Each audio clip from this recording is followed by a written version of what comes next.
What is going on, everybody? Today is a big day for Nick Zans Presents because I am talking with the most... Hey, no, you gotta keep going. That's just pointing in the direction. I am talking with the most handsome comic in New England. What are you doing? Wait, I think it's this one. No? Did it just shut off? No. And we are hanging out at the Derry Library. Got the microfiche readers in the back, because you know it's real.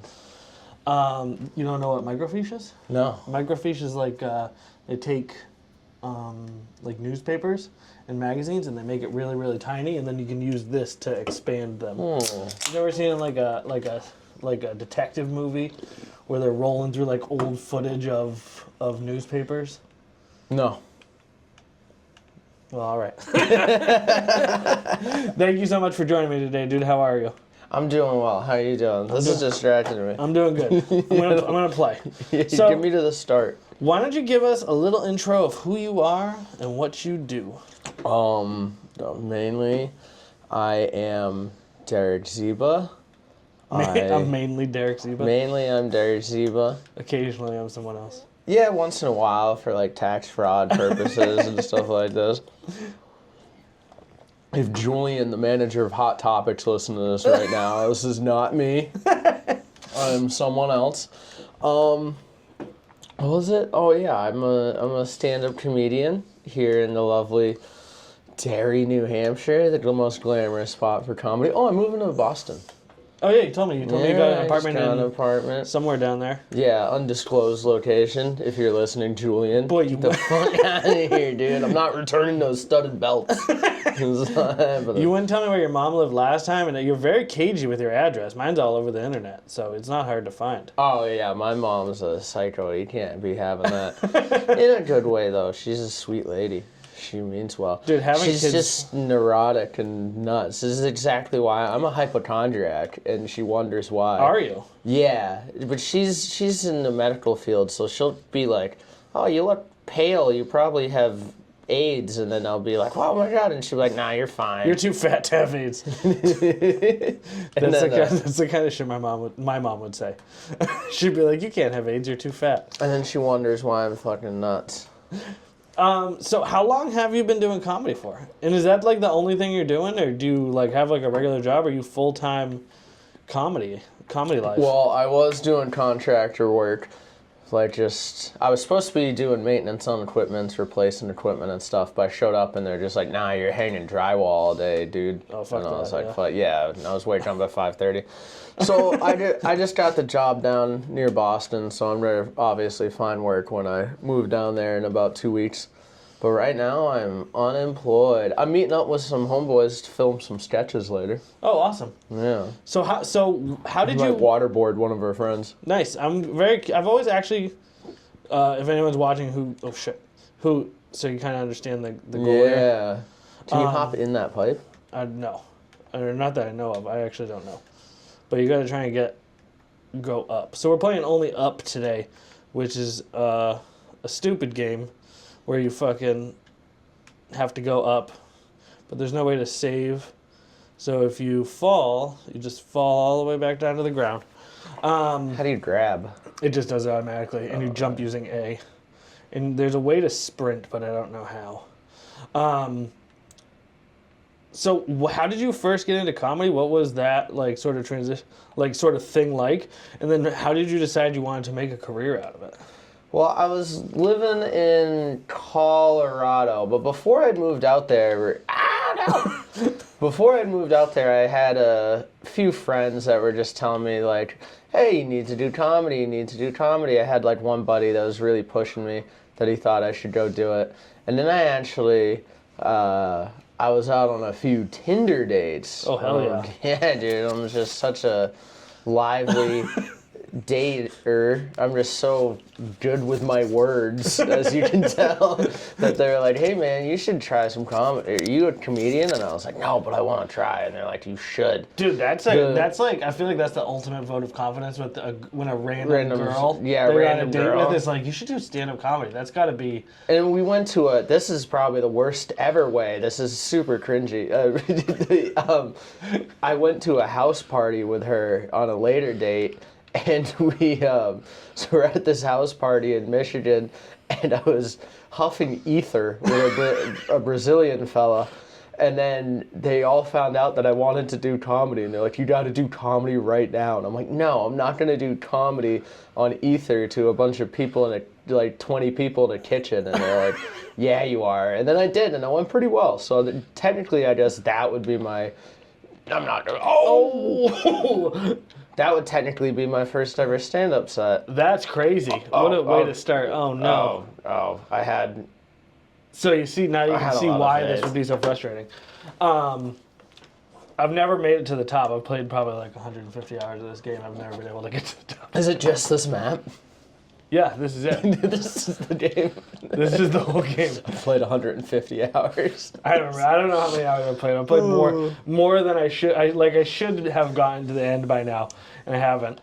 So how did you move to Colorado from New Hampshire, or did you move to New Hampshire from Colorado? Like, where did you start off at? Well, I grew up in New Hampshire, and I left when I turned 18. I lived in Ohio for like 3-4 years. Then I lived in Michigan for 2-3 years. Moved to Colorado. Thought about, towards my end of my tenure in Michigan, was thinking about doing comedy and stuff. And then COVID, that was February 2020. So I, like a genius, had a really good job at General Motors. And I quit my job in February of 2020 because I don't watch the news. And then, like, literally the 2 days after I quit, 3 days after I quit, they're like, yeah, here's 8 weeks off paid. And I was like, dope. That was smart cool. of me. That was cool. Yeah, so missed out on that.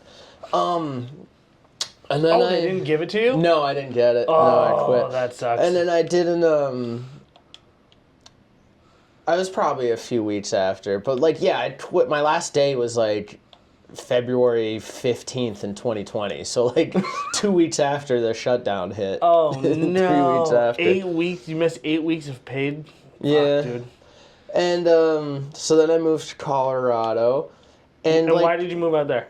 I mean, kind of. I'm not going to say I moved out there to do comedy because I did want to. And also I was like, I think it'd be better than Michigan. But I also kind of looked around and was like, hey, if I don't want to work for GM the rest of my life, why am I living out in Lapeer, Michigan? Like, of all places. Like, I'm not from here. I have no ties here. Like, what am I doing? You know, I could go live anywhere. Right. And I could go. I wasn't making that much money. You know what I mean? I was making okay money. What but were you doing for GM? I was testing engines. So we do like durability and thermal testing on their like pre-production stuff. Okay, so you were like, that's like real work. That's like a real smart job. mechanical work. How did you get that job? Keep that in. You're like, that's real smart stuff. Yeah, well, you did a lot of ether after that, so you probably I did a lot of ether. You probably lost a lot of that. I was doing ether while I worked there. Do you do that Galaxy Gas shit now? No, I used to do whippets when I'd go to music festivals and stuff. Dude, isn't it crazy? You have to be 18 in some states to buy whipped cream. Yeah, they we went to, me and my buddy, may he rest in peace. We went to, in Michigan they sell beer till like 2:30. So we went to go buy a bunch of beer at like 2:30 in the morning, and the guy was like, nah, it's past the time, we can't. And so we went to go put it back in the back of the store because we're nice fellas. And right there in the fridge section, like right next to all the beer, was a bunch of whipped cream. And we just looked at each other and were like, oh, hell yeah. And then grabbed it all. And we went up to the front with like 13 cans of whipped cream. And the guy was just shaking his head at us. We were like, what? It's not illegal. That was probably before my interview at GM. I lived in Ohio. I'd go crash on his brother's couch in the basement, and we'd get way too fucked up. I'd have job interviews in the morning, and we'd just stay up till like 6 in the morning. So you moved around a lot. Wow, I didn't realize that. A little bit, and even within those places, like I lived 2 different places in Michigan, 2 different places in Colorado, like 3 different places in Ohio. So What made you even in run? those What made you towns- drive? What made you like want to like live like that? Like, what made you want to travel around like travel around like that? It wasn't like I was going to the most glamorous spots in the world. I think it's just like when you're 18 and you grow up in like a small little town, you're like, well, let me get the hell out of here. If you pull this trigger, you sprint. So I gotta jump up here or something? How I get my way I don't up know. there? You guys got it. So the way that I kind of look at it is like the whole goal is just to go up. So like if you're Anywhere moving in you the can upward go, direction, yeah. then that's the way to go. So usually what I do is I jump up on that little place you just were, because if you go down here, There's no way I can make it up there's there. like see that car in the fence. And so you were just kind of traveling around. So you lived all kinds of places all over the country. I mean, if you count, I'm somewhat of a world traveler. If you consider Detroit and Cleveland the scopes of your imagination. Well, I just mean Like Denver was cool, I guess, but like not the parts I could afford. Well, I mean, it's just even if you were only in Detroit and Denver, like it's a different, it's a whole different thing just to like leave your entire support system and then Yeah, for you know sure. what I mean? And then just go live off on your own in another state, even if it's just some. I think it helps going to school because I went to a university technically. It was like a technical school out in Ohio, but it's a accredited university. So going out there and having like the college setting, you know what I mean, a bunch of like-minded, like-aged individuals, that really helps when you're moving away. It's not like you just move to a new town and be like, all right, I guess I gotta meet people and make friends, you know. I did not go to college. Is that how you got the job at Yeah, I went. GM, like a job placement? Yeah, I went to a technical school, which I still have no idea why. My fucking crazy ex was hitting me up about this and being like, why'd you go out there? And then I was like, hey, shut up, because I was just breaking up with my other girlfriends, the one that I actually care about and love. And then this one from 10 years ago is hitting me up being like, I still think about you. And I'm like, shut the fuck up, Lauren. But I'm calling her name Sydney, and I'm calling her Lauren because I'm really in love with the other one. To protect her. No, it's just like she was reminding me of her. Oh. And then, fucking delete those names. No, I'm sorry. We don't do any editing. And then, what was the question? I don't remember. Yeah, I went to school in Ohio. That's how I got the job at GM. Oh yeah, I went out there just because, I don't know, I was around here. I went to fucking Pinkerton down the street. I had quite the successful little, how do you say, selling weed business. Okay. And then I was like, dude, I'm not gonna... Allegedly. Yeah, I'm not gonna have a job. I'm just gonna do this the rest of my life. And then, like... They legalized their mass? No, that was still Just- after, because this was like 2014. And I got like robbed by a cokehead, and I was addicted to coke at the time, and it was just a whole bunch of problems. And I was like, you know what, maybe I should do a little something with my life. And I was always good at school, but I hated it, and I knew I couldn't go to like a regular... Like if I went to a 4-year college and they told me I had to like write a paper, I'd just be like, all right, I quit. You know, I'm going to party Yeah, until I'm I not gonna get write kicked out. a 10-page paper. Like, fuck off. Yeah, I didn't go to college of any kind. I just sort of... I can tell. I went right into auto body, and then I did that for 20 years, and then I was like, maybe I'll try making videos on the internet, and then that's what I'm doing now. So my life has been very, I'm just kind of like, I feel like doing this now, and then that's just kind of what I go do. See, that's what I was doing for a while, and then I never planned to come back to New Hampshire. For a while, I just kept going like, well, I feel like I'm going to do this now. I'll move to Michigan. I'll move to Colorado. I'll try this. I'll try that. Then my dad died, and I was like, ugh. That'll do I it. moved back here to be close with family. And then I fell in love and dated a girl for 3 years. And now I blinked and I'm like, dude, I was like 24. What the fuck happened to my life? How old are you now? I'm almost 29 now. That's Jesus, fucking yeah. crazy. Life's Yeah. almost over, dude. I know. So You that's gotta- why I'm moving to the big city. And I'm going to go make all my dreams come true. So do you think that a lot of that sort of like life traveling around is sort of plays into your comedy and plays into like your ability to come up with like these jokes that are relatable to so many different people?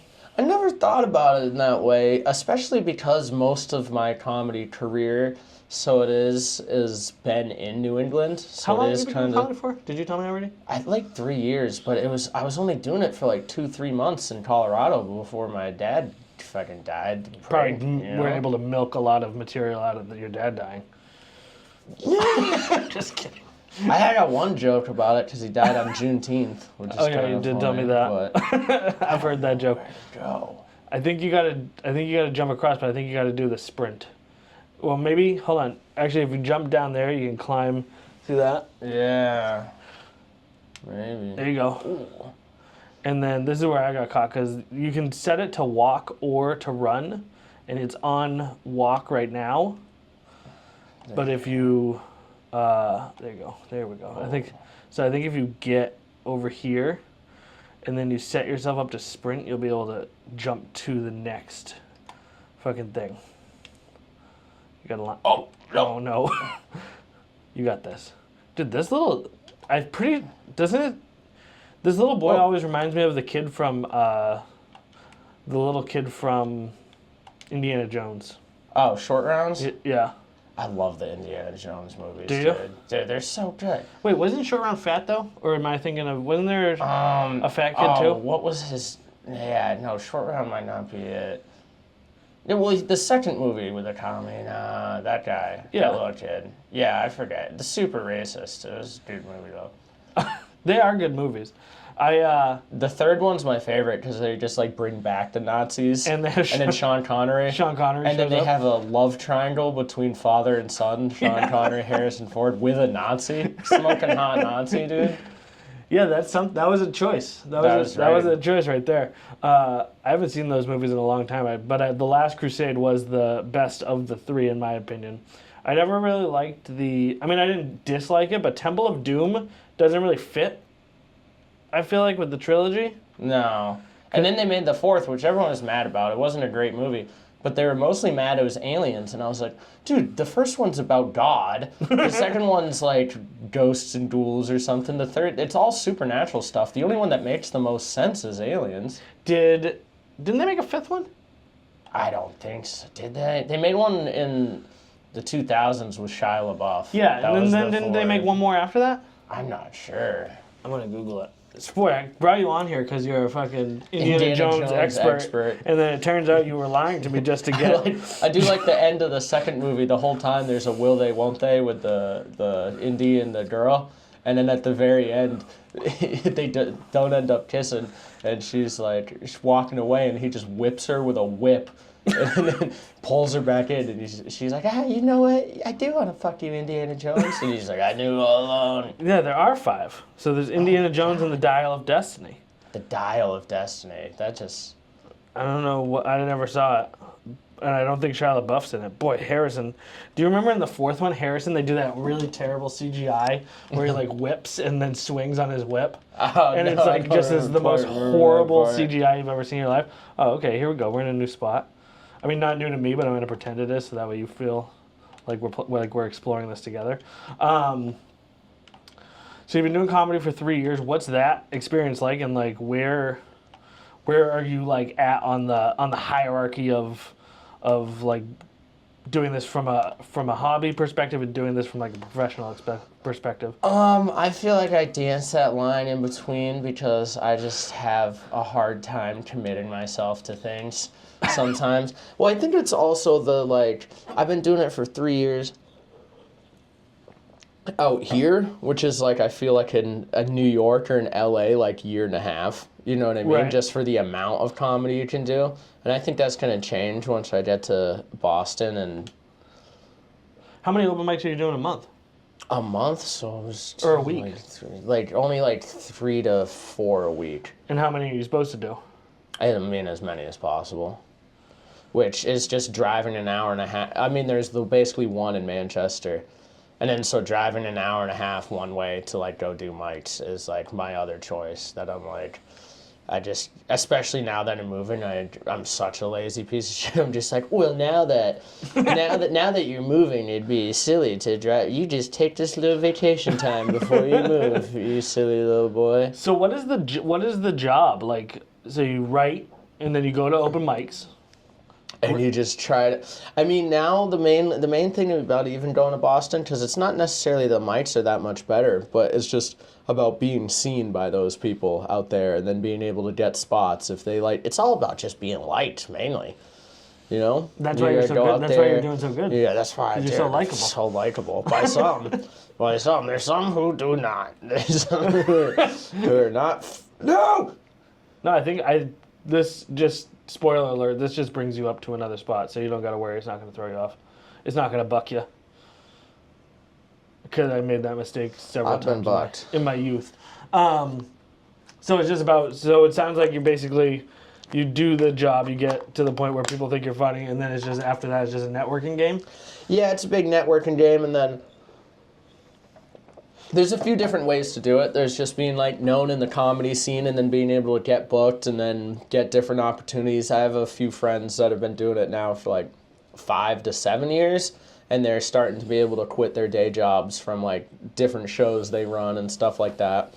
Then you got people who are really good at social media and end up popping off on that, doing like sketches or whatever they do, and then that gets you opportunity because you can reach out to clubs and be like, hey, look, I got 20,000 followers, I'll be able to sell some tickets, like, book me, and then they just go, okay. You know what I mean?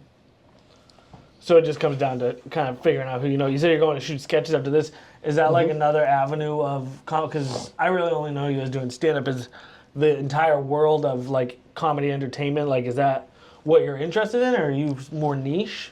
I don't know. I think I see acting sometimes. I like pretending around my house being a little weirdo, but I don't know if I'd be a good actor per se, because that's like a serious actor is difficult, you know what I mean? Well, I think community theater places are always looking for bodies.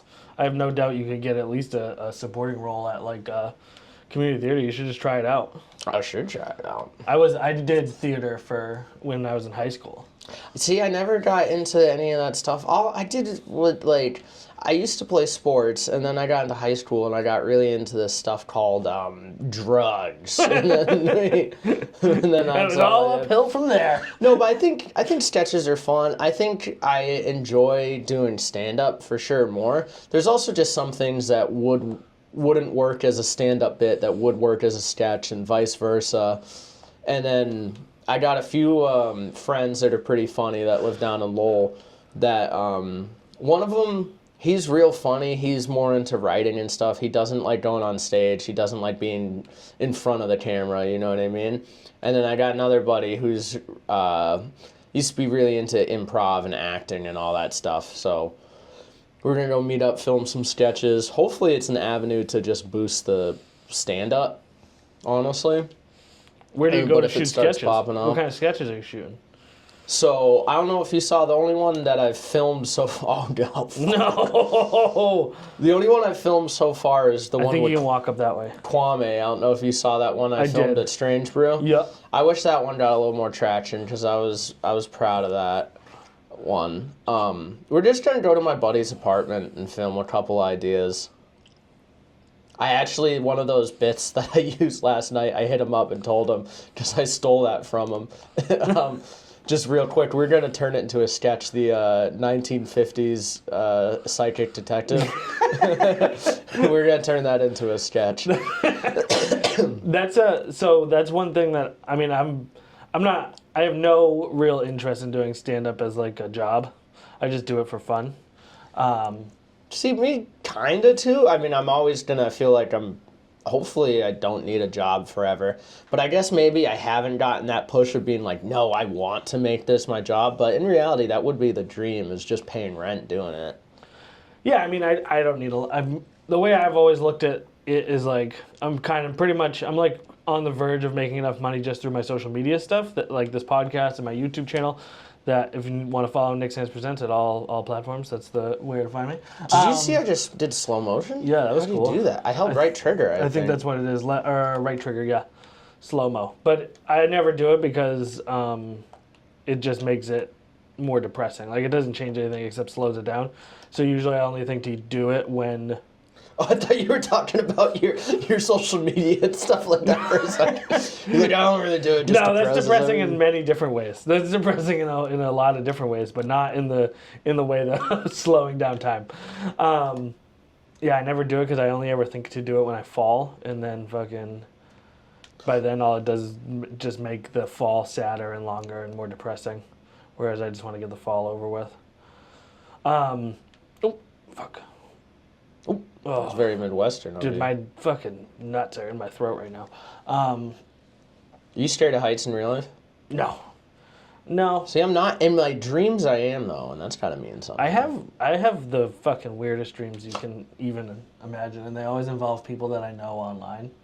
Like I have, but you don't know in real life. Sometimes it's people I know in real life, but I'm like chronically online, so I know a lot of people like online, and that's where I see people most of the time.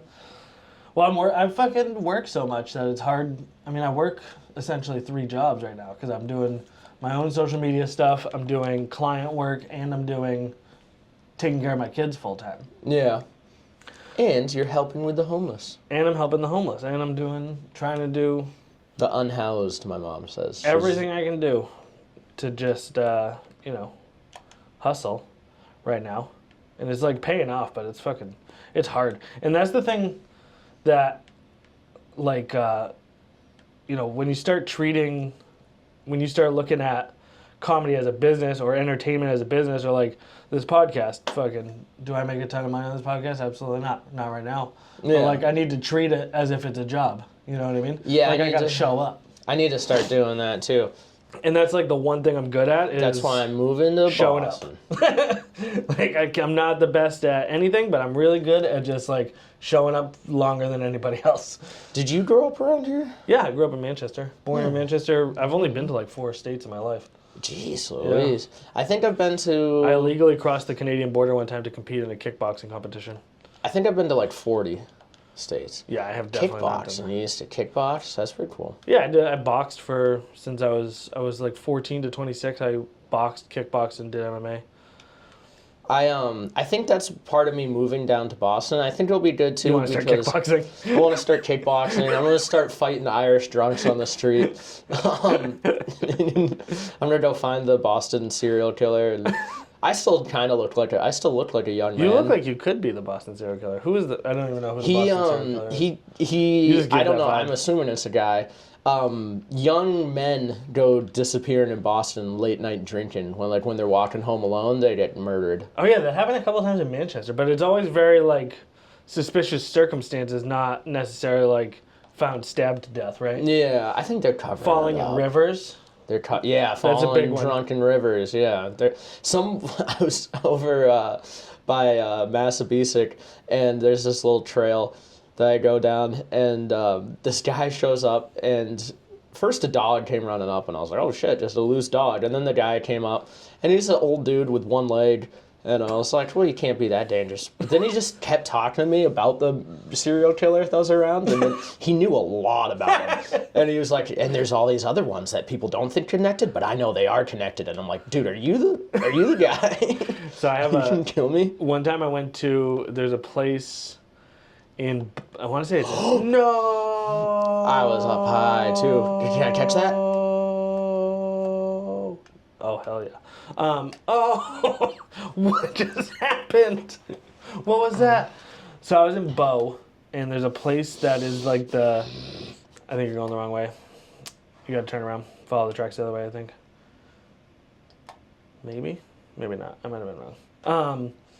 There's a place that was like the birthplace of Christian Scientists in Bow, New Hampshire. Is that like Scientologists? No, I don't even know what it is. It's just it's Christian Scientists. Christians who believe in medicine? Yeah, I don't really know. But so I went there to get some pictures. And I pull up and there's one other car there, and this dude walks up and like knocks on my window, and I'm like, what the fuck is this? So I roll the window down a little bit. And he was like, roll it down on the way. And I was like, I'm not rolling. I was like, I need you to step like back from my car. And you roll down on the Right? And so this is New Hampshire, so I'm strapped. And I'm thinking like, I'm gonna have to take this man's life. Like, cause he won't get away from my car enough that I can even pull out. So I'm like, hey man, I need you to like back up from my car. Mm-hmm. And he's like, all right. He's like, oh, what's the problem? I was like, well, I don't know who you are, and you're fucking like right on top of my car. Yeah. And you're like asking me. He was asking me really weird questions. He was asking me really weird questions. So I'm like, all right. So he's like, oh, sorry about that. I'm not trying to and then he like walked back to his car. So I'm like, all right, that was weird, but whatever. So I get out and then you walk to his car. I knocked on the window. I was like, hey, what was that about? Roll it all the way down. No, so I didn't knock. I walked out into the field, and then he is like very sneaky. He snuck up on me and was like, so what you doing? And I was like, whoa, fuck it. He's like a short, fucking little bit of a chubby guy. And I'm like, fucking taking some pictures. He's like, do you want to go for a walk on the trail with me? And I was like, absolutely not. There's literally no thing that I want to do less. Was he older? He was probably like 10, 15 years older than me.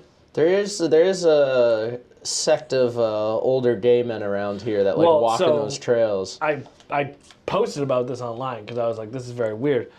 He was trying to get me. Well, let me finish the story before you jump to the end. No. So he is like, you want to come on this walk with me? And I was like, absolutely not. I was like, really need you to step back because you're getting really close to me. It's making me very uncomfortable. He was like a real close talker. He was like right here. Yeah. And I was like, I really need you to like step back away from me because you're really making me uncomfortable. And he was like, oh, okay, it's okay. He was like, it's fine. And I'm like, okay. And he's like, just come on. See that trail over there? It's a really nice trail. You should come with me. And I was like, dude, I'm not going to do that. I was like, at this point, I really need you to like, fucking get back in your car, or I'm gonna have to beat you up. And he was like, okay. So then he left, but he didn't get in the car he had gotten in before. He went like down, probably like 100 yards away, and got in another car, and then drove away.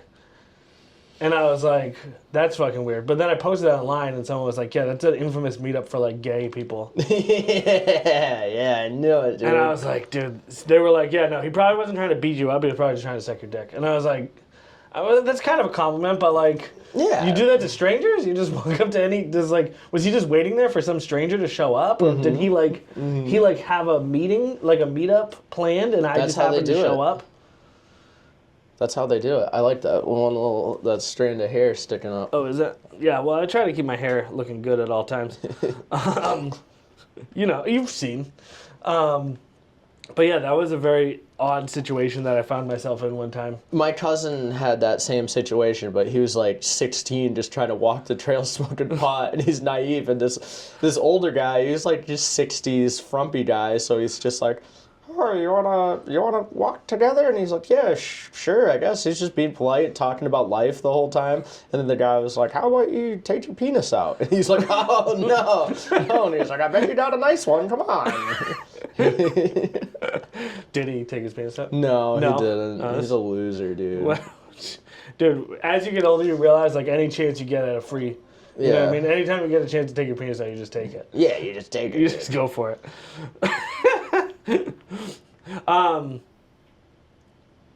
But yeah, I think Boston because moving back home has, especially being in my hometown, has like sucked me back into like just being like a 16-year-old again. Or also, it's much easier when you're in a faraway land and you don't know as many people to just commit to like, oh, I'll just go out and do comedy. I'll go out and do comedy. Yeah, now I have a million other things that I could go do that it's like, oh, do I want to go drive an hour and a half one way to do a shitty open mic, or do I want to like, just go hang out and play prop hunt? Do you think it's, just stream it. Fuck, dude. That is true. I should start streaming. Go ahead. I'm trying to get my lady friend to stream. Are you guys back together? I don't know. I've been sleeping over her house every night of the week. Let's see. So I'm an old-timey type. So to me, that means that you guys are essentially married. Yeah, we are. We are essentially married. When we're together, we're together. We're strong. But then you gotta have a bit of a tumultuous relationship, right? Oh, yeah, extremely tumultuous. Do you like that word, though? It's a good word. I don't like that it describes my life, but it's an apt description. So do you think that, well, especially where you say like networking is sort of the big part when you're in an area where there is nobody that you know, when there's nothing else to do, like it makes sense that the only friends that you would even end up with are other people who are trying to do the same thing you are. Yeah, exactly. You can always have at least a social interaction or community if you're going out and doing a comedy. So that would be if I moved somewhere, like did a big move to... Oh, Derek. If I did a big move to like Texas or something like that, then it's like, okay, well, you're not going to be completely alone because you can go out and do comedy and stuff, but... It seems very much like skateboarding. So skateboarding is like such a community that if you have a skateboard anywhere you go in the world, you'll fucking be accepted by other skaters. And I've found that to be true. Anytime I've gone to new skate parks, new communities, whatever, I'm not even good at skateboarding. Mm-hmm. Literally just holding the skateboard is like a flag that's like, hey guys, I'm cool. I'm like you. You know what I mean? I used to hang out with skateboarders before they were cool. Right? Yeah, so, yeah. Because I'm old, so fucking, like, we all used to not necessarily be cool, but it was like, you're just your people. And it seems like that's the same thing with comedy. Like, if you sign up for an open mic and you get up there, it's like immediately there's people who are like, all right, well, maybe I didn't think he's funny, but he's still getting up there. And he's still doing it. He's still out there. You're still part of the community. And granted, I only have the one experience at the Laugh Attic, but... Which is a great mic. Yeah, so I don't know if that's how it is everywhere.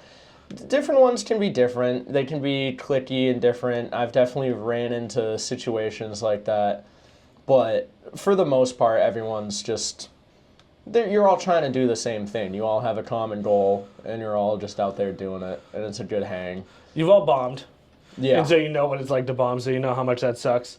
So when you see someone get up there and bomb, you have that, like, built-in empathy already. And then you're also probably going to make fun of them, too. Yeah, it depends. So you gotta, like... If someone's just, like, just starting out and not that great, if they're, like, don't have any, like... I don't know, like, false narratives in their head about, like, what they're doing, and I don't think people care. I think only when it's, like, people are just starting out, and then they have, like, a very much, like, better-than-thou attitude, when it's like, dude... That's why you guys all hate me so much, because I know I'm better than you. Yes, exactly, dude. I think that's a problem in every aspect of every subculture and subgroup, especially when you are hanging out with people who also can eviscerate you with their words. That's a dangerous spot to be in. Well, there's also some people who they are very good, but then they know it and they act like it, and you kind of got to like kiss their hand when you talk to them, and it's like, oh, that's part of the whole... Because it is a weird, like, unspoken, like, there's power rankings that are, like, not talked about, and you have to do this or do that, or, oh, like... really? And then, like, I'm the type of person when I first meet someone, too, I'm not, like, immediately like, oh, my God, I like this person a lot, you know what I mean? So you're a little standoffish. Yeah, you're a dick. You try to meet people, and then you're like... See, I think people probably do think I'm a dick just because I'm awkward, and I assume they don't want to talk to me, so then I don't talk to them, and then they're like, this asshole doesn't want to talk to me. I didn't think you were a dick when I first met you. The first time I met you, you did the stand-up at my film festival, and I felt so bad that I didn't have money to pay you, that I was just very thankful you were there. That was a fun time, though. And then I made fun of you about the stool. Dude, first of all, that was probably the worst intro I've ever gotten in the history of comedy. I go up there, and just usually people are like, even if he was like, we're doing film festivals, they're showing a couple short films, and Nick gets up there and goes, and I guess we're going to have this guy do comedy, so what the fuck are you doing? Get up here. Come on. Go. And I was like, oh, all right, I'm going. He's like, he wanted a stool or something, this fucking idiot. Yeah, I'm very curious, what is the stool? Why is the stool such an integral part of stand-up comedy? Well, if you want to sit, it's nice, but then also you can put your notepad on it, you can put your drink, you got like a little station right here, so in case you're like, you freeze, and you got that right there. Dude, my first ever comedy set, I froze so bad. My first ever show, because I had been doing open mics for a little bit. And then I got up there, I did my little intro, whatever I did, and then my mind went completely blank. And I just went, oh, fuck, what am I doing with my life? I said that out loud. And then I remembered and did it. And I watched it back. I watched the set because it was filmed. And it was only like, I literally just went, oh, what am I doing with my life? Oh, okay. But it felt like 30 seconds up there, which is a long time to be silent. But it wasn't. It was like 2-3 seconds. That is, did you get a laugh when you said, what am I doing with my life? No, nobody really knew what was going on. Then I remembered my set. I had a really good set, actually, after that. Ended up going really well. It's different when you start, I mean, I don't know if this was paid, but it's different. I made $30. Yeah, so, like, I mean, it's different when you start getting paid for something, because I remember I was making videos, I've been making videos forever. I remember the first time I made a video, I got home, and I was like, what the fuck was I doing? Like, I had, like, 4 cameras. I had multiple angles on everything. I was like, this is so much footage. Like, I made so much extra work for myself by doing all of this crap that I don't need, and I know I don't need, and there was no chance I was ever going to use it, but I was so, like, in my head about trying to do a good job. Overdo everything. Yeah. That can kind of even come when you're like preparing your set and stuff, because you want to be prepared. You don't want to go up there and have like nothing going on, but you also don't want to be so over prepared it becomes robotic and it's just like, I'm going to deliver it just like this, like this, like this, because it's never going to come out how you practiced it. No, it's a very weird, and I've only done this 7 times, but I've done theater. I mean, I've obviously made a bunch of videos. I've done like a lot of sort of things that are like, I wouldn't even say adjacent, but they're just sort of like on a similar, like making an idiot. I have a lot of experience making an idiot of myself publicly. Yeah, I guess. fair enough. I was there at Panera.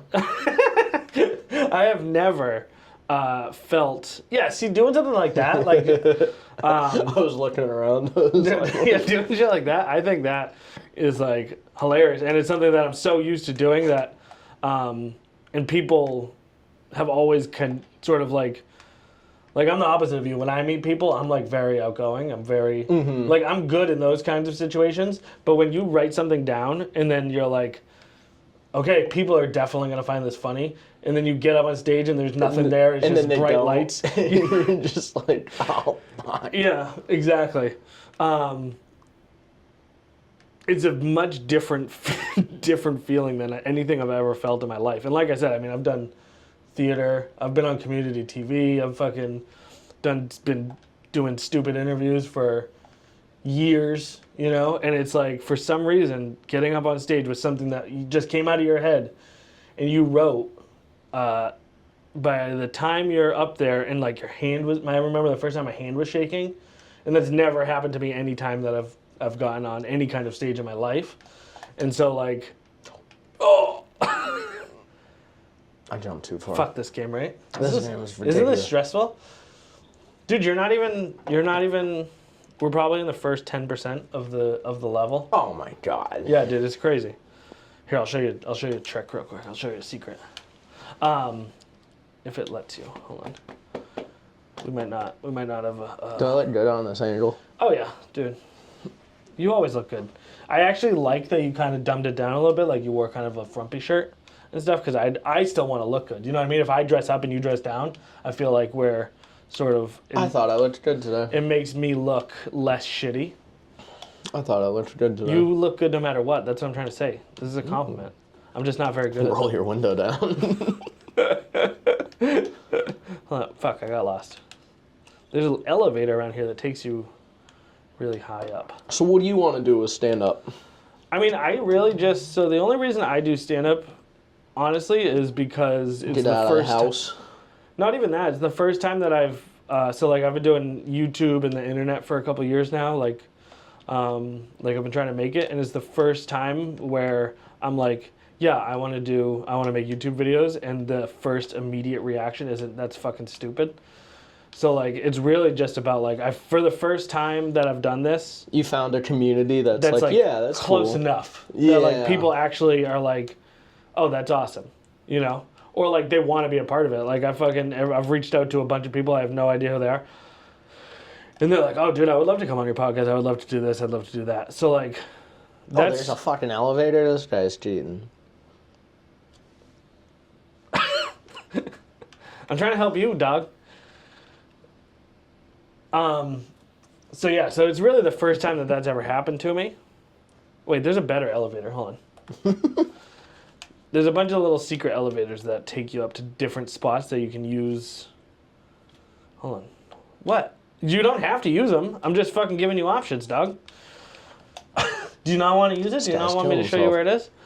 So yeah, that's really my goal with stand-up, is just to like meet more people who are kind of on the same line, and then like, to me, it's all about community and building a community. And when I see someone else succeed in my like sort of adjacent to where I want to be, to me it just is like, it just says like, okay, you can do it too. And also it becomes easier. Like if someone else is doing well, then they can help lift you up. Exactly. Rising tide lifts all boats. To me, that's the most important thing when I look at people, when I look at, you know, any community of people online. It's like you have this entire group of people, and some of them are doing better than others. Some of them are doing good, some of them are doing bad. Like, for instance, like I do have a sort of a little audience around, especially around New Hampshire and New England. And I'm not as funny as you and anyone else at the Attic. I wouldn't say that. Well, no, but you know what I'm saying? Like, you guys are better at that. So, like, if I can help you with my audience and you guys can help me be funnier, then, like, all that does is make it easier for everybody to get ahead. And that's really all I want to do, is help in any way I can to help get anybody else ahead. Because, like, the more we work together, the better off we all are. And that's my fucking soapbox that I'll get off of now. There is something about, like, wanting to start a YouTube channel or wanting to do comedy that you see people online that did it, that were obviously at our point at some point, where the people in their life are like, what are you doing? You know what I mean? So, like, you see those people who succeed, and never at any point are you like, oh, they're so stupid for trying to do this. But then while you're doing it, you're just like, I'm so stupid for trying to do this. Exactly. Like, and so once you find some people that are like, no, I don't think you're stupid for trying to do that, then you're like, oh, okay, I got something going on. Well, you know how disappointing it is when you talk to, for instance, like a musician, and this is not to shit musicians, but like when you talk to a musician who's like in a hardcore band and they've been, you know, on that grind for a long time, and you tell them like, yeah, I want to make a YouTube channel, and they're like, oh, that's stupid. I'm like, what? Like, we're on the same sort of movement. Yeah, I thought you'd be in agreement with us. I thought you'd, and they don't say that, but you can tell by the way they act. They're like, oh. I remember when I told my wife has been the most supportive person that you can even fucking imagine when doing this. Like, she's the first person who ever really like invested and like put her money where her mouth is when it comes to like supporting me. And she, when I told her, I was like, yeah, so I'm gonna like start this videography company, but the ultimate goal is not to do videography for other people. It's like to make money for myself, making my own content. And I'm gonna use the videography business as like a vehicle to do that. And she went, and her first words were "fuck." Yeah, I bet. And like the look on her face, and there was maybe like 5 minutes, like not even. There was probably like 3 minutes where she was like, "I need a minute to like process what you just said, because you have like a career that you've been doing for 20 years, and now you want to go fucking make YouTube videos like a child." You know? What'd she do? She was just like, I need a minute to like think about this. No, for work. Oh, she does vet. So she does vet. She's like a big wig at a vet hospital, like the biggest vet hospital.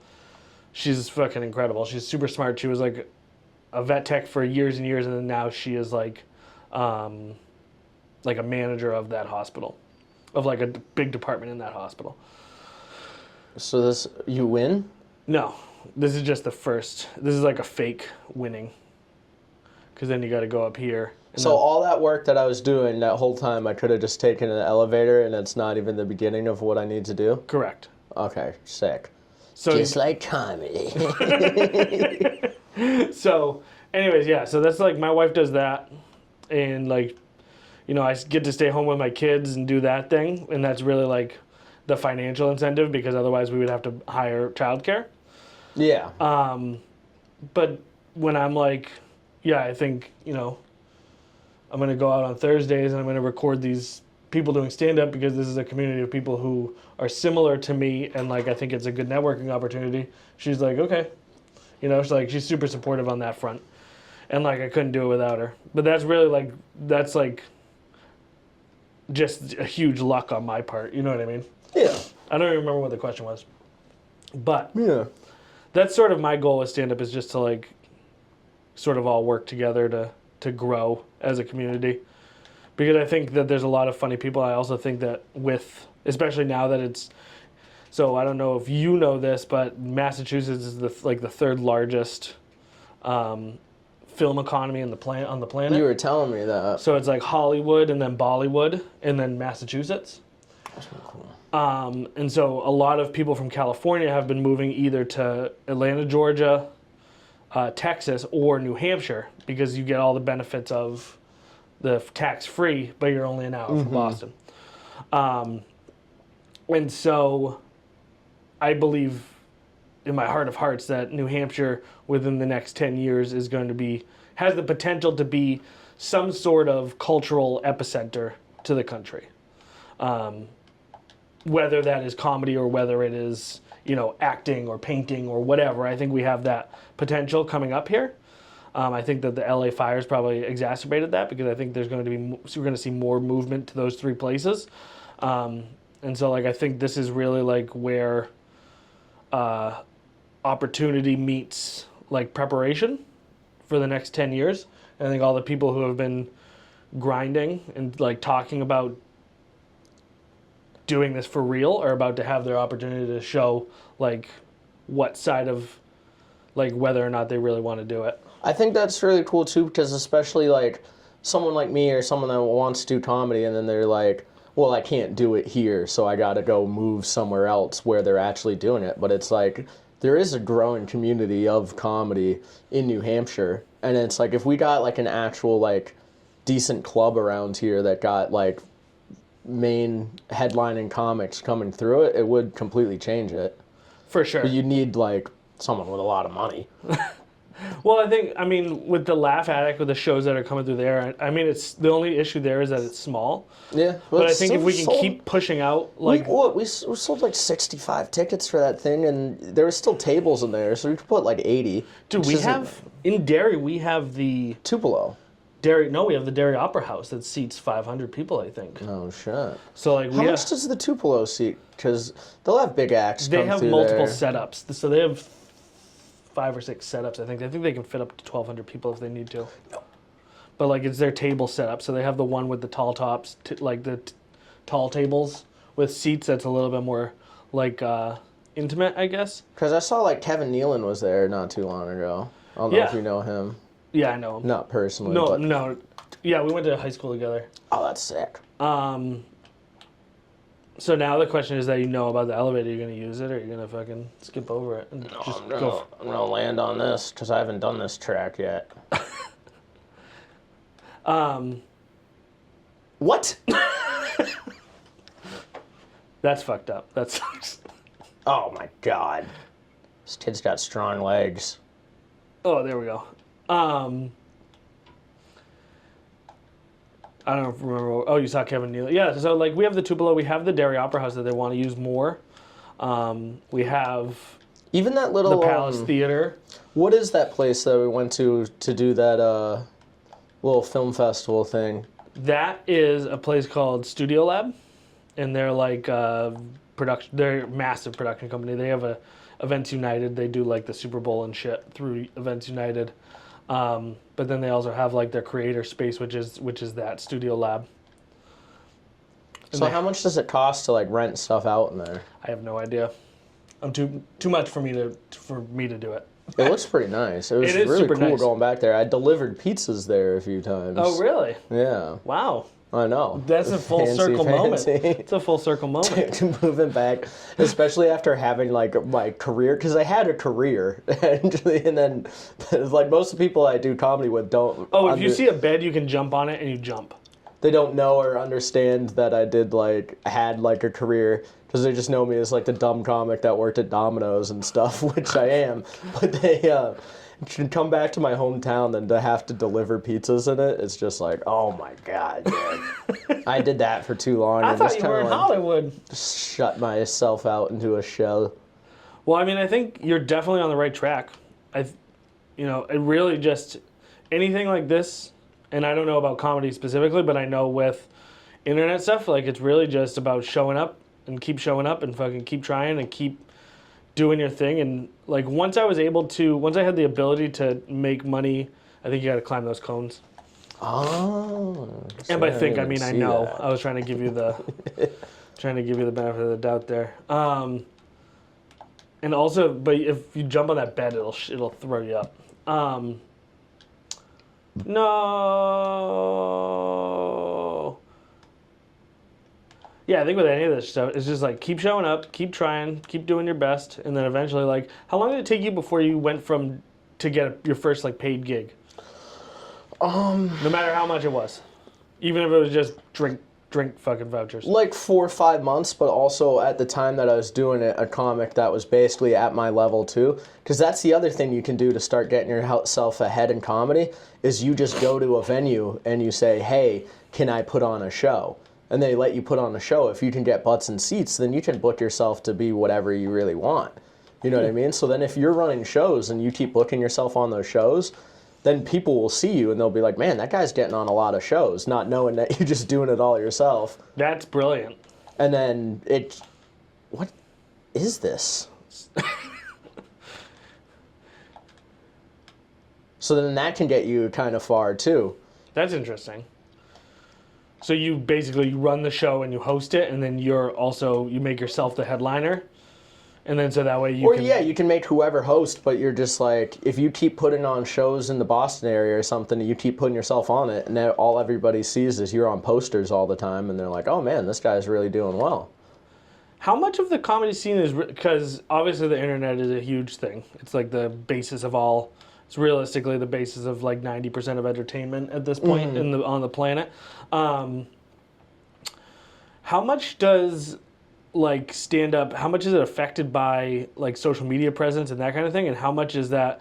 Because it seems like it kind of goes both ways, where like you see comics who have a lot of following and have a major following, but you also see comics headlining that don't have any following. Yeah. So there's basically the two lines. You can either get like good headlining spots because you have a bunch of following, or just because you're good at comedy. One of the guys who I know that's like quit both his day jobs, runs a ton of shows around here. He doesn't really have that much of a following on social media, but what's his name? Is a good comic. His name's Sam Mangano. He's fucking funny as shit. Okay. He runs a bunch of the Don't Tell stuff around here, and he makes his living doing comedy. But I don't think he has like a huge social media presence, but he just makes it by being a good comic.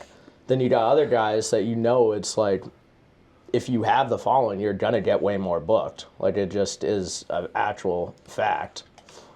One of the big changes that happened to me mentally was when I realized that like I didn't need to be Mr. Beast, or like I didn't need to be, or like you don't need to be selling out arenas. Like, you don't need to be Bert Kreischer or fucking whatever. Mm-hmm. Whether or not you think he's funny is a different question, but like you don't need to be that big. Like, I really just need to make enough where like it's just a normal job. Get by, yeah. You know, that's really all you need. And like, if you want to make a living doing comedy, especially, dude, if you don't have kids and shit like that, like, how much money do you really need a month? You know, no, if you can make much. like $2,000 a month, which is like, you know, I don't know how much gigs pay, but that's really like, I would think if you could make like $100 a day doing comedy, then like that's $3,000 a month. Like, that's pretty. I feel like that should be enough to where you've now gone and you've taken that step to being like a full-time person in whatever field. It doesn't really matter. It doesn't even have to be comedy. This is in all aspects of your life. Like, if you want to be a famous painter or you want to be a famous chef, like, all you really need to do is make enough money so that you're paying your bills through that thing. And once you're committing and treating it like a job and you're spending 40 hours a week doing it, yeah, then you're doing it. Then you're getting better too. Like, the amount of like when I think about like when I first started doing videos and like I was here and then like it took me 2 years to get here. But then once I made the jump full time, now I'm here because I'm doing it all the time. You're doing it all the time, and you're thinking about it all the time. And so like that's really the goal for everybody, no matter what the thing you're trying to do is, should just be to get to get to the point of like doing it full time. Because once you're doing it full time, then you get so much more practice, you get so much more like reps in the can, you know what I mean? Like realistically, you're not working right now, you could write for 4 hours a day, you know?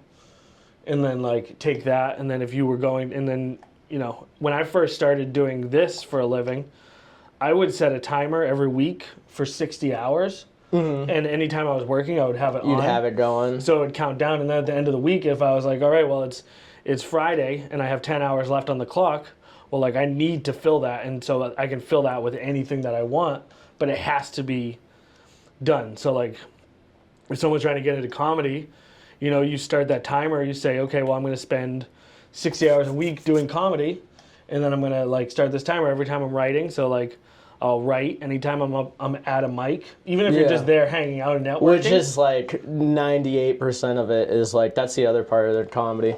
Gets me all these unhealthy habits too. Gets me fucking smoking cigarettes again. Gets me fucking drinking because I'm just hanging out. Oh my God.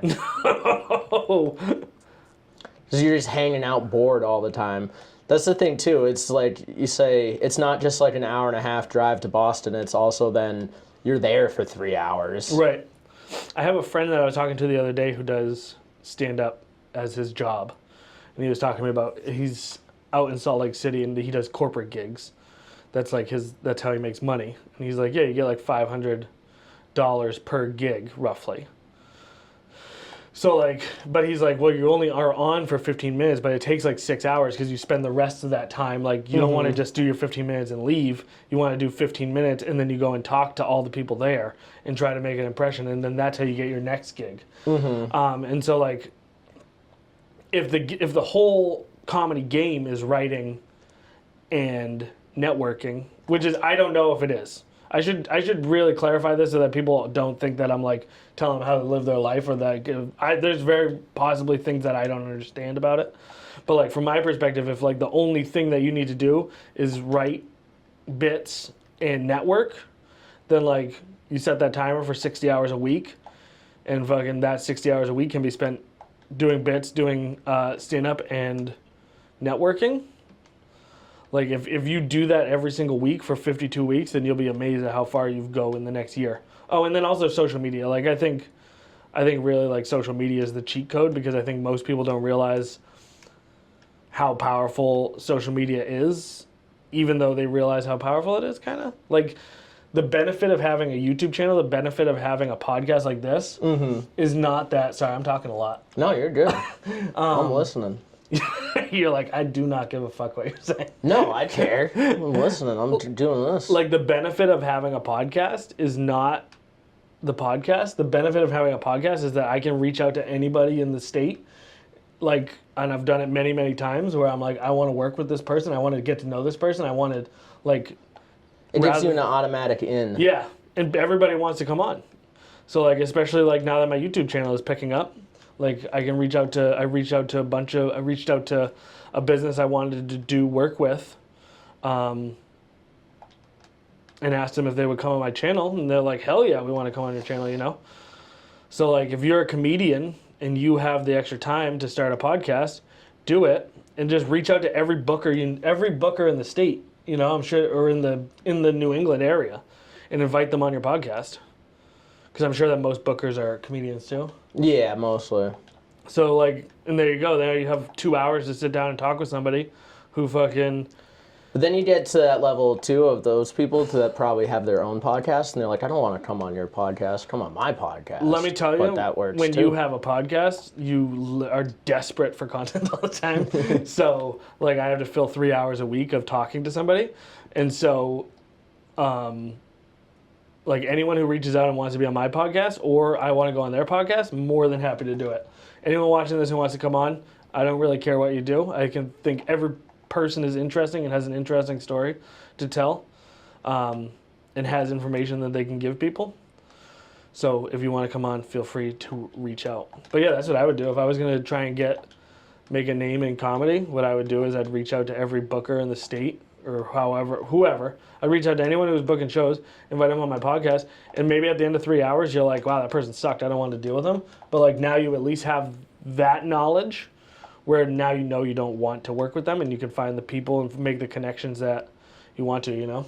Yeah, that's true. I think there is something that comes into the comedy too, especially because like what makes me a great comedian is my lackadaisical attitude and Right. my not. So then it's like you're like doing all this commitment, all this work. I'm like, that's not what comedy is. Comedy's about farting, laying around. That's actually something that I've found in the comedy community since I started, is that like I feel like in most avenues of life, people are like, you don't want to be a tryhard. But like everybody in comedy is trying super hard. Yeah. Like everybody is trying their fucking hardest. Like it's because it's so difficult to do anyways, to stand up there and fucking tell jokes, and to come out with jokes in the first place, that it feels like everybody is like, the harder that you try, like it seems like people respect that more. Yeah, for sure. Whereas like in a lot of times in like, I'm definitely not trying my hardest. I need to be trying harder. 1 second, I gotta adjust this.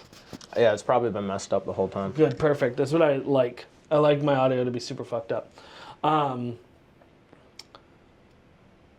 Well, I mean, I think But then once I move to Boston, everything's going to change. magically I'm going to be a new person. Yeah, when I wake up there, I'm going to become a brand new person, and all my bad habits before are going to be gone, and I'm just going to be completely born anew. Well, I feel like you have been taking it more seriously, though, because I've seen you posting more stuff. Yeah, I have been trying to post a little more stuff. I need to even do more of that.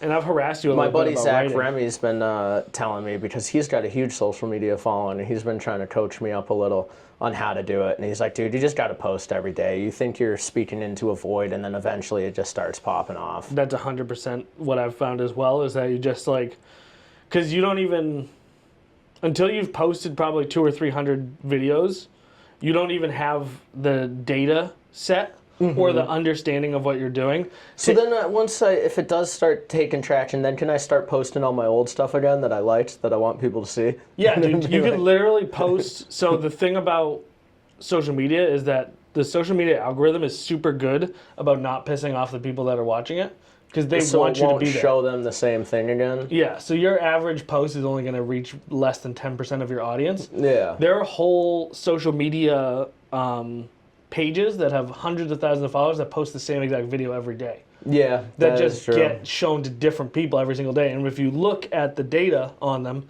there's like one will have 10 million views and one will have 3 views. And they'll be right next to each other on the timeline.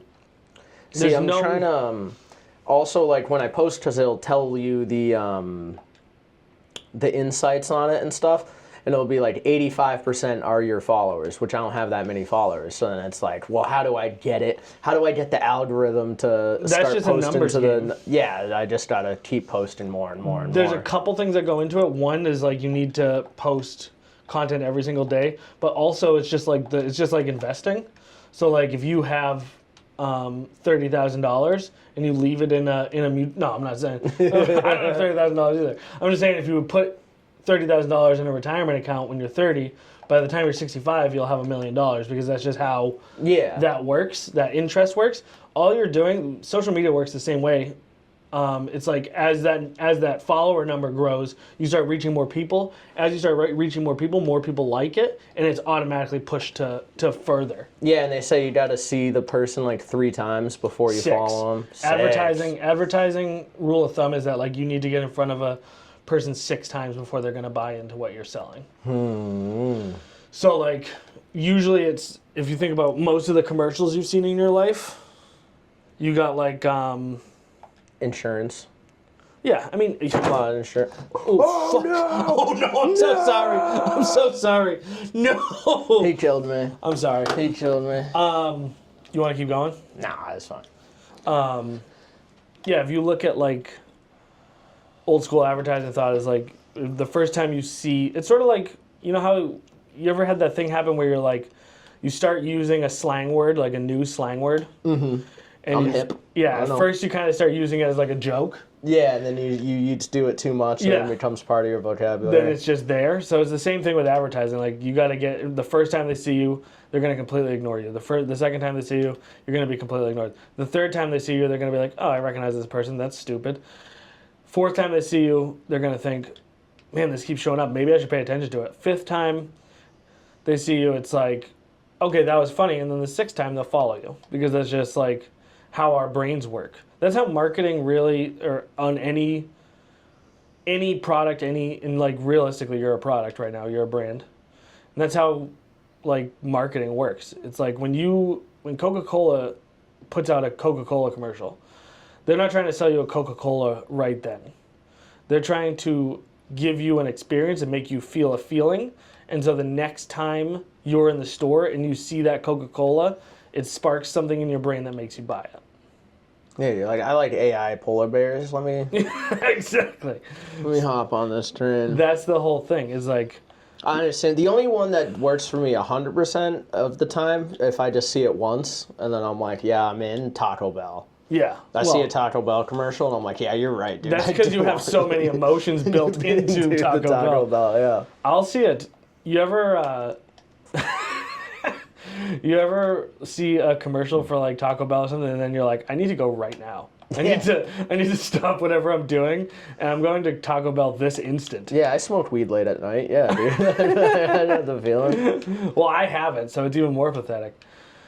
Taco Bell's good. Taco Bell's for everybody, dude. Actually, there was a long time that I justified Taco Bell because I was like, it's the healthiest of the fast food. That's what they say. It's like, that's the... I don't really care. I'll do like, when I'm watching my weight and working out though, I'll do like dirtbag, like calorie counting, because you can get pretty low calorie stuff at Taco Bell.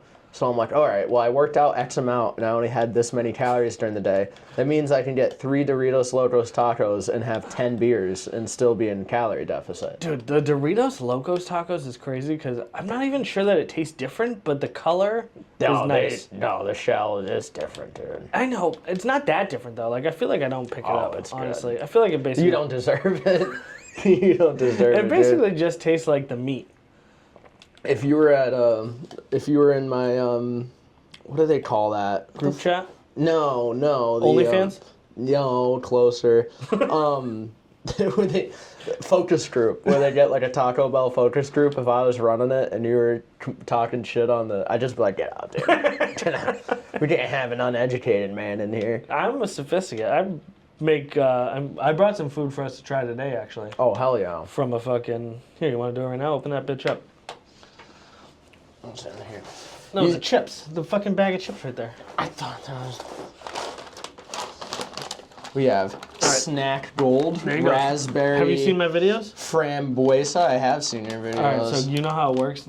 We're going to open them up. We'll take one bite. I got a Zin in. And then we'll give it a thumbs up or a thumbs down. Oh, let's give it a second so that Zin flavor dies down. Well, the flavor is just chill. Dude, it's crazy to me. Like, what is the next evolution of nicotine? Like, you can't tell me that nicotine's not the most addictive substance on the planet. They gotta start making it just good for you. There's gotta be a suppository. Is That's there a what they suppository? say. Do you ever stuff that up your ass? Oh my god. I've never done nicotine up the ass, no. No. Can you? I assume. I mean, if you just stuck a Zin up there, it's mucous membrane. Pack it down your dick hole like an old musket ball. Jesus Christ, dude. That's going too far. That's like taking like you're addicted to nicotine like in the way like heroin addicts are. Like, you know, I think people are. You just can buy it everywhere. Like, they don't see the track marks on the back of my knees. Dude, I like, bet you there's definitely someone who sucked dick for a cigarette.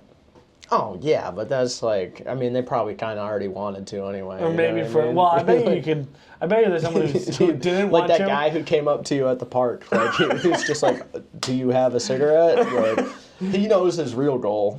Dude, you know, I've been watching lately, you ever seen the show Ted Lasso? No, I haven't. It's so funny. And it's also just like so heartwarming. I would recommend it to anybody. I have heard good things. I have heard good things, but I haven't seen it. It's probably the best TV show I've watched in a long time. I haven't been watching. I watch sports, then I watch terrible. I've been trying to get on Survivor, so that's how I make it. You should try and get on Survivor. I've been trying. I submit videos. Yeah, I try to get on because I'm a big Survivor fan, and I got a sob story about it. What's your sob story? It's like, oh, me and my mom would watch it, like, after my dad died. We'd just, like, spend time, we'd just watch, like, all the seasons of Survivor. And she'd be like, this show's stupid as fuck. And then she'd be like, what's Rachel doing? Come on.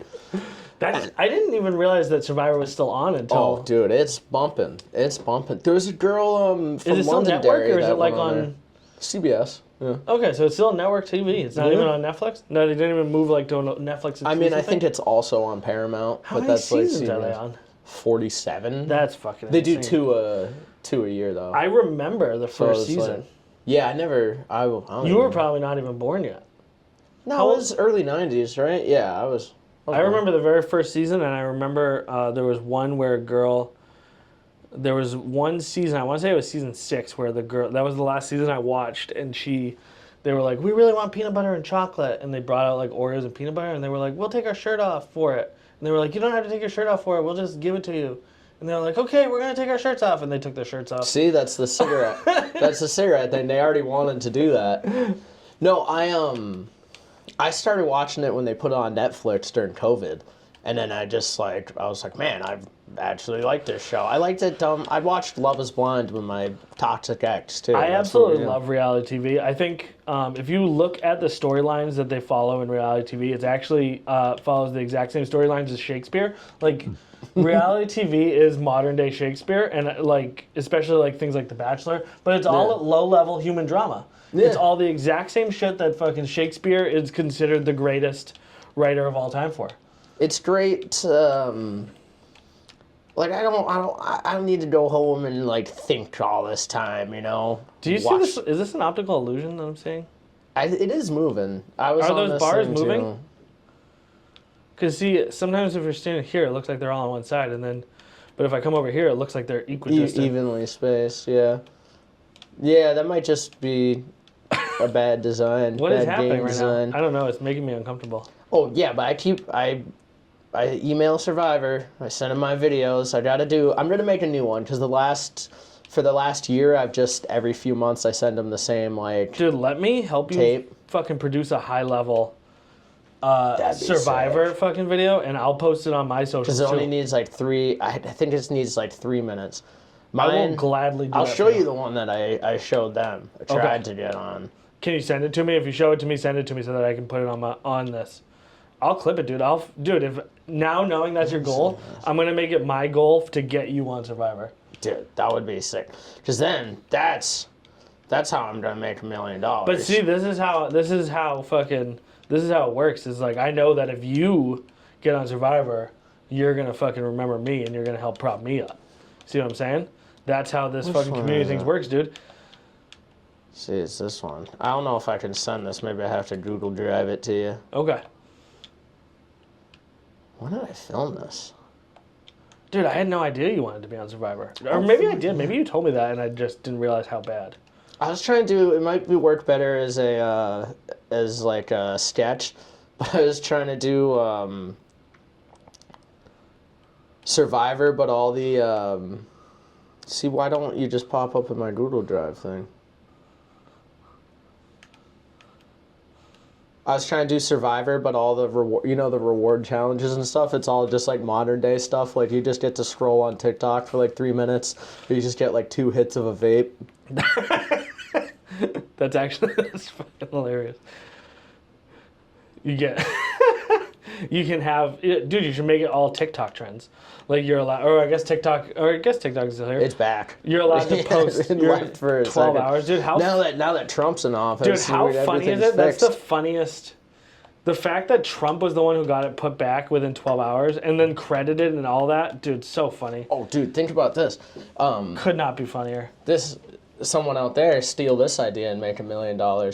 So you know how Trump has pardoned like 3 rappers? No. So he pardoned, I forget who, he pardoned Kodak Black for sure, A$AP Rocky, he got extradited when he was like he had like charges in Switzerland, so he got him back in America. And I forget who else. But so the idea is like one of your buddies gets arrested in like Shanghai or Dubai doing something really stupid. And then so you try to talk to the government to let him go, and they're like, well, he's just not big enough of a deal. Like, we got 30 other Americans, you know what I mean, in prison there. Like, we're not going to let him go just for, like, you know, Doug. And then so your goal is like, dude, if we get Kodak Black arrested in Shanghai, Trump will pardon him, and then our buddy will get pardoned too. So like, it's a whole like almost like, I guess like one of those hangover type movies where you're just like running around having crazy adventures, but the goal is just trying to get Kodak Black arrested in Dubai. I like that. Right, dude? No, that could definitely be good. Not So that making could hit. movies like that anymore. Not making movies like The Hangover anymore. No, I like that. I feel like that could work. Mm-hmm. That could work. I don't know if Kodak Black would be down for it. That seems like it's pretty. I mean, if we get the funding, dude. I feel like he would be. If by the funding, it's like we have a What script. did he do if then? we have a script of Percocet. What did he do?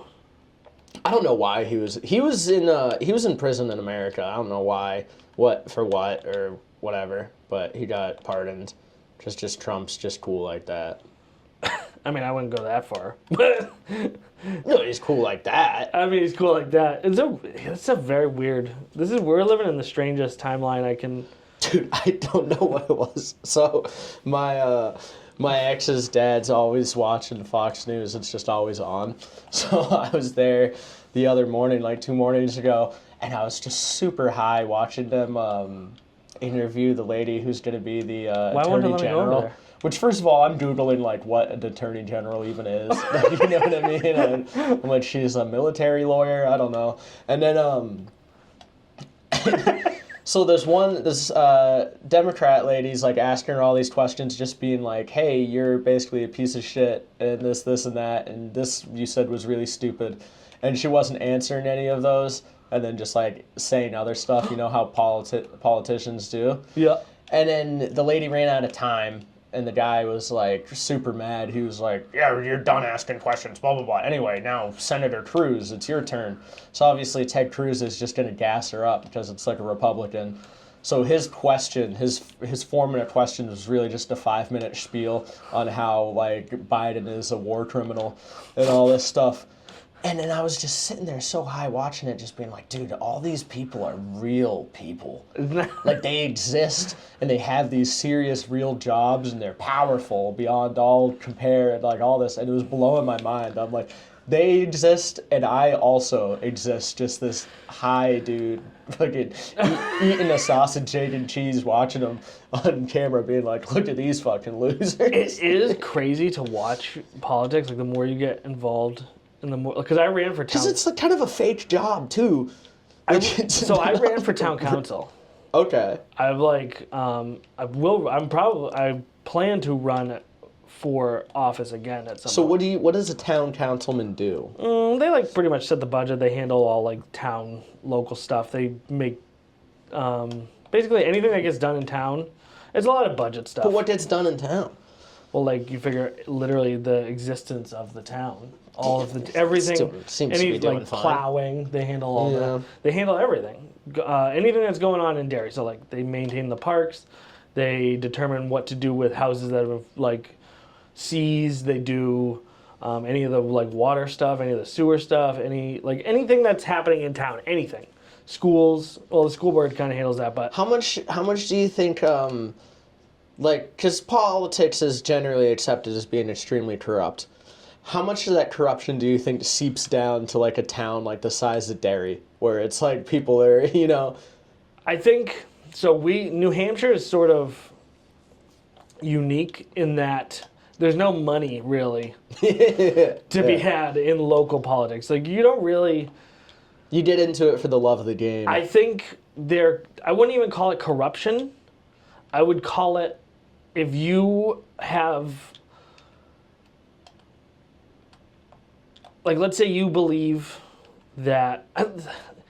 This is really tricky, because a lot of people don't even really understand what, like, the town council does. Like, when I ran for town council, I had people asking me about my stance on abortion and sending money to Ukraine, which is just insane, because... It has nothing to do with literally anything. Not anything to do with the job that I'm about to do. Just want to know if you agree with them or not. Not even that. They thought that I did. They wanted to know if I would vote to send money to Ukraine as the Derry Town Council. Here's $87. There's so much lack of understanding of what's going on, and I think that we see that a lot in our school board, because the school board in Derry, I don't know how much you follow it, it's literally the most thankless most terrible job. And it's a job that most people who are critical of it don't really understand it, to the point where like they'll have people run, and then the people running are like, okay, like I guess it's not really what I thought. Like I guess I can't really change it in the way I thought I could. So there's like a lot of like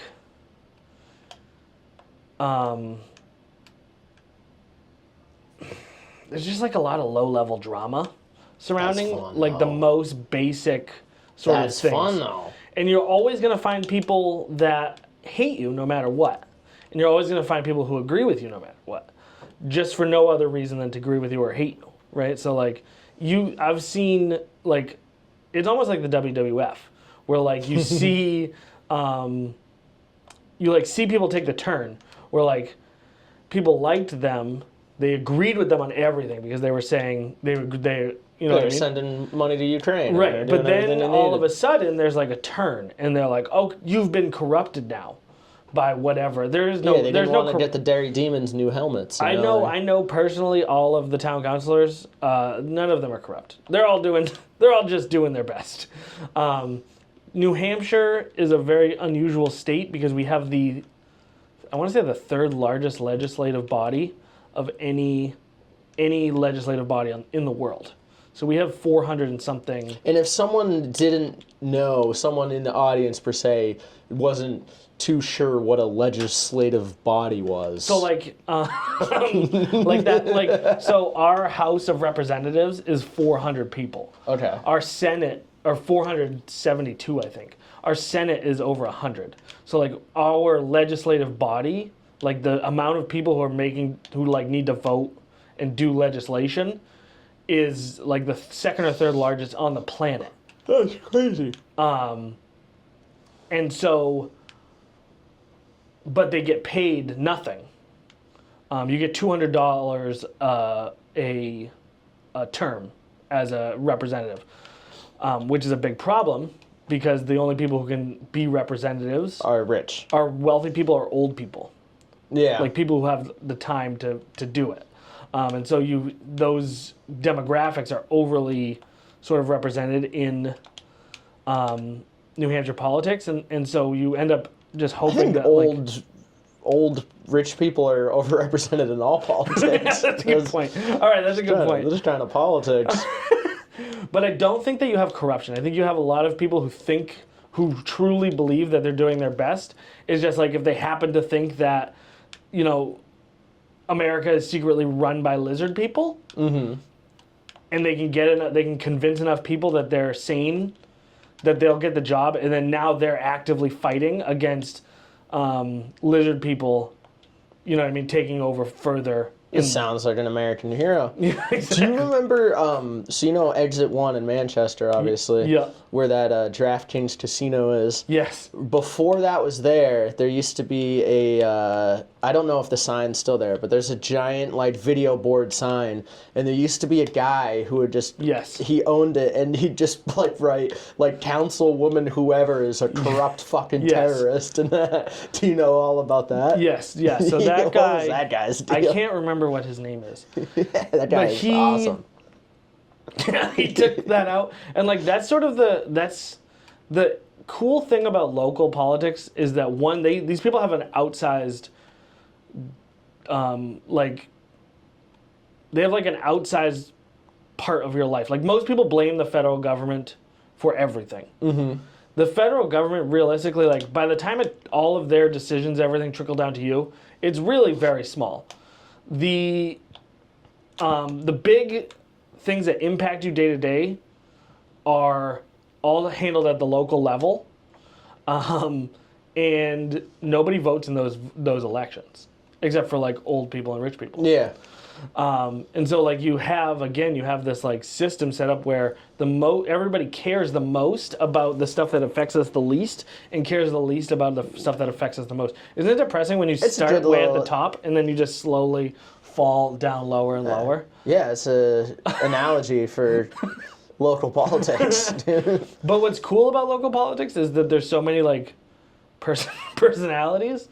I think I could get into local politics because personally, when I go to vote, when I've voted once before, I've voted twice. Okay.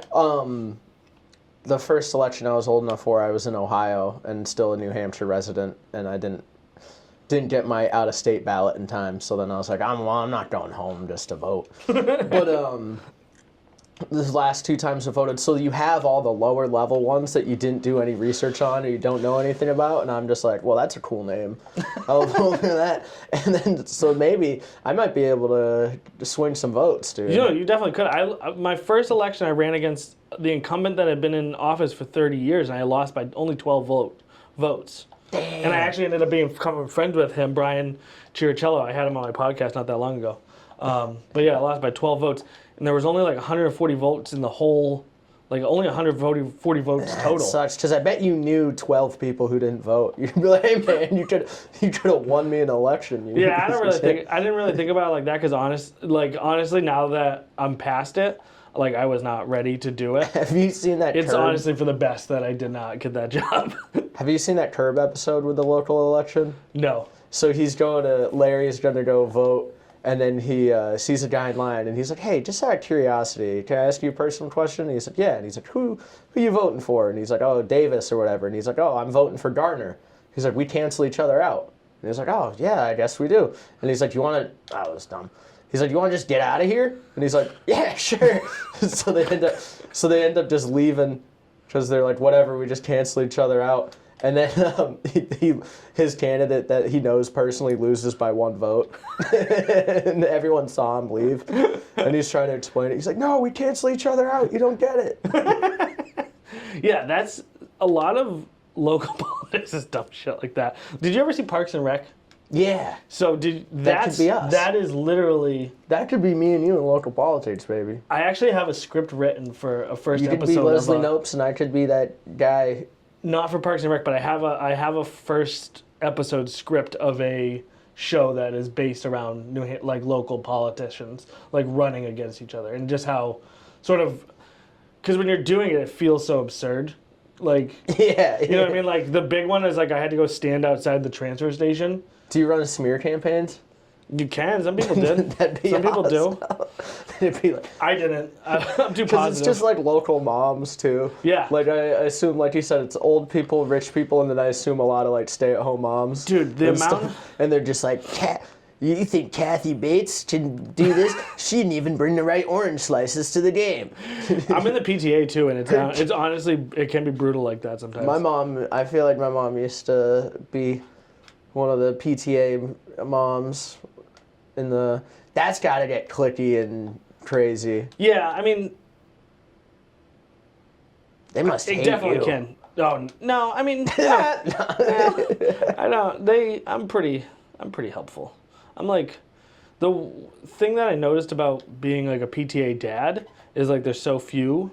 That you kind of get the pass. Yeah, you kind of get they're like, okay, well, he's just, Yeah, he's just trying. Yeah, he's trying his best. That happens a lot with parenting shit, because I'm like the main caregiver of my child, and like, I'll take my kids out, dude. I can't tell you how many people have come up to me and been like, that is so nice of you to give mom a break and take your kids out. And I'm like, you know what? That is fucking nice of me. Like, yeah. God damn. Like, yeah, that is nice of me. Like, she's been calling all day.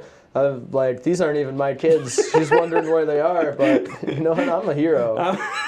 Yeah, dude, I get that all the time. I get shit like that all the time. I had, like, my kids were losing it at the park one time, or not at the park, at Hannaford one time, and I'll have people come up to me and be like, do you want me to like watch, your older kids so that you can help? Dude, my wife would not get any of that. No. My wife, dude, she'll get dirty looks for giving them like milk, like chocolate milk. You know what I mean? It's like, it's very different. Being a dad, like a modern dad, is so awesome. Yeah, you just give him like Pop Rocks and soda. And yeah, like, he's trying. They're like, wow, look at that. What a brave man. He's giving them Pop Rocks in public. He's letting them enjoy their life. What a good dad. And then if mom does that, it's just like an absolute nightmare. Maybe that's the life I need to get into. Yeah, dude, you should have a kid. Comedy at night, stay-at-home dad during the day. What's your girl do for work? She's a waitress. Okay, so she can support you. Maybe. I think I think you guys should have a kid. Mostly she Stop wearing she plays prop hunt for a living. Okay. She does a lot of that. Hell yeah. So her whole thing would be a stay-at-home wife. I don't even know a mom. Yeah, see, you gotta be careful. I need someone with some goals. You gotta be careful that you don't end up with someone who also wants to be a stay-at-home parent. You can't have two stay-at-home parent types, you know? No, we're both definitely stay-at-home types. Yeah, so you can't have that. Well, my wife is a stay-at-home parent, but she loves she's like really good at telling people what to do. So like you need that balance. Like my wife is really good at telling like figuring stuff out, and then I'm really good at just doing I'm very good at just doing things. Mm-hmm. Like I'm just fucking like, all right, well we'll just start and then we'll figure it out as we go. My wife is really good at like watching me start things and then being like, this is how you can do it better. This is how you can do it better. So like we're a really good team. See, that's good. We'd be a really good team playing prop hunt. I think a lot of that. A lot of prop hunt. I was talking because we've been split up for a minute and we got back together, and I was explaining it to some of my friends. How is this shit I'm talking about? Listen, baby, listen to the whole thing. He's gonna edit this all weird to sound crazy. Yeah, no, he loves you. He was just telling me how much he loves you off camera and how great you are. I was explaining to some friends. I was like, prop hunt the game, and I was like, because you're like this little object, and you're running around, and you're hiding, and the people are going past, and they thought I was doing some elaborate analogy for like what our relationship is like, and I was like, no, I've just been playing a lot of prop hunt with her, and it's a lot of fun. I enjoy it. Are we gonna have a prop hunt set coming up? Maybe. I don't know if it's. Might be one of those things that like it's big in my life, but nobody else, you know. No way, dude. I see dude. I see clips about that shit all the time. Is it a Counter-Strike? It's in Call. It's just a mode in Call of Duty. Gotcha. You gotta pay separate for it, but. Oh, you gotta pay separate for it, dude. They're fucking. The video game industry is really fucking everybody all the time. I know. You think AI is gonna take over all the graphicing for everything and stuff? I think. Just that would suck. I think that. The thing about AI is that, like, if you think about this game, so many graphic creators already lost their jobs. Because, like, if you just need like a quick little picture, I think what we're gonna see in the short term, yes. In the long term, what we're gonna see is more independent people come out and make a better product at a smaller scale. Mm-hmm. That'll do better. Because the thing about AI is that it cannot replicate, like, the thing that makes you funny is that you have lived a life and you have experiences. Have you ever tried asking AI to write a joke for you? Yeah, it's not good. It's terrible. Well, that's like the line that people talk to, like, I want AI to do my laundry and like my chores so I can focus on art, not make my art so I can focus on my mundane chores. But when it comes to something like just like graphic, design and stuff like that, if you're like a TV production company and you just need a real quick picture for this cut in between, and like they don't put the most money or time into those things but already. When you do that, that's going to come back and bite you. That's yeah, but if you you don't really watch sports much, right? No. So they always do. It's always like made fun of, but it is funny. They do these weird, like, pointless graphics in between. Is it like bowling cutscenes? Yes, it is a lot like bowling cutscenes, and they'll just be like, oh, Josh Allen, he's like in the Wild West, and they'll have like other guys on their stupid wanted posters and stuff like that. But it's all really poorly done. And it's like, if you're just doing something real quick like that, it seems like that's pretty easy for AI to just be like, yeah, we'll just have an AI do that instead of paying some guy $80. Maybe, you know what but I mean? how? So like, yeah, that sucks. But at the same time, you're going to have. So I think what you'll see is, in a situation like that where you're dealing with big corporations, all they care about is the bottom dollar. Mm. But I think what you'll see is, people will start choosing those things less, because there's just no place for it, right? So like if you ask AI to write you a script, the script is not good. No. You can have a base, like you can have like what AI is good at is giving you a place to start, that you can then. A lot of people have a hard time taking that first step. Yeah. So if you type into AI, like write a script for me using these parameters, and then you see it, you're like, wow, this is garbage. But it gives you a place to be like, this is why this it's is what garbage. I'll make better and better. Have you seen those guys? I don't know how true it is. It might just be one of the clickbait stuff, but they say how they make all their money on the internet. Like they just wake up in the morning, they have Chat GPT write them like a horror story, then they just put it behind Minecraft parkour, and then they just post that on like 10 different pages, and they're like, yeah, I made like $30,000 this month. Yeah, I mean, there's always going to be content farms, and like making a viral video is not hard. It's essentially been broken down into a fucking like plug and play equation at this point. But that's not the stuff that's going to, think about like, if you think about like Skibbity Toilet, which is, like, think about how many, what you were just describing is called slush content. Okay.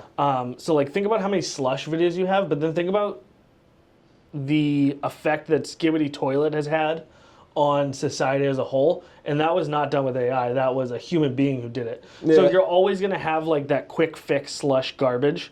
It's always going to be there, and it's going to make money. But it's not going to have like the sustaining effect of actually. It's not going to change the culture like Skibbity Toilet. Exactly, which is crazy to say, but I mean, still, I remember when Skibbity Toilet, because like I have kids that are like in that age range. Yeah. And parents are like, "Oh, I fucking hate this thing." I'm like, do you not remember like watching Homestar Runner? It's Dude, like the same Homestar thing. Was the best. I'm like, it's the same exact thing. It's like Skibbity Toilet is the Ren and Stimpy of today.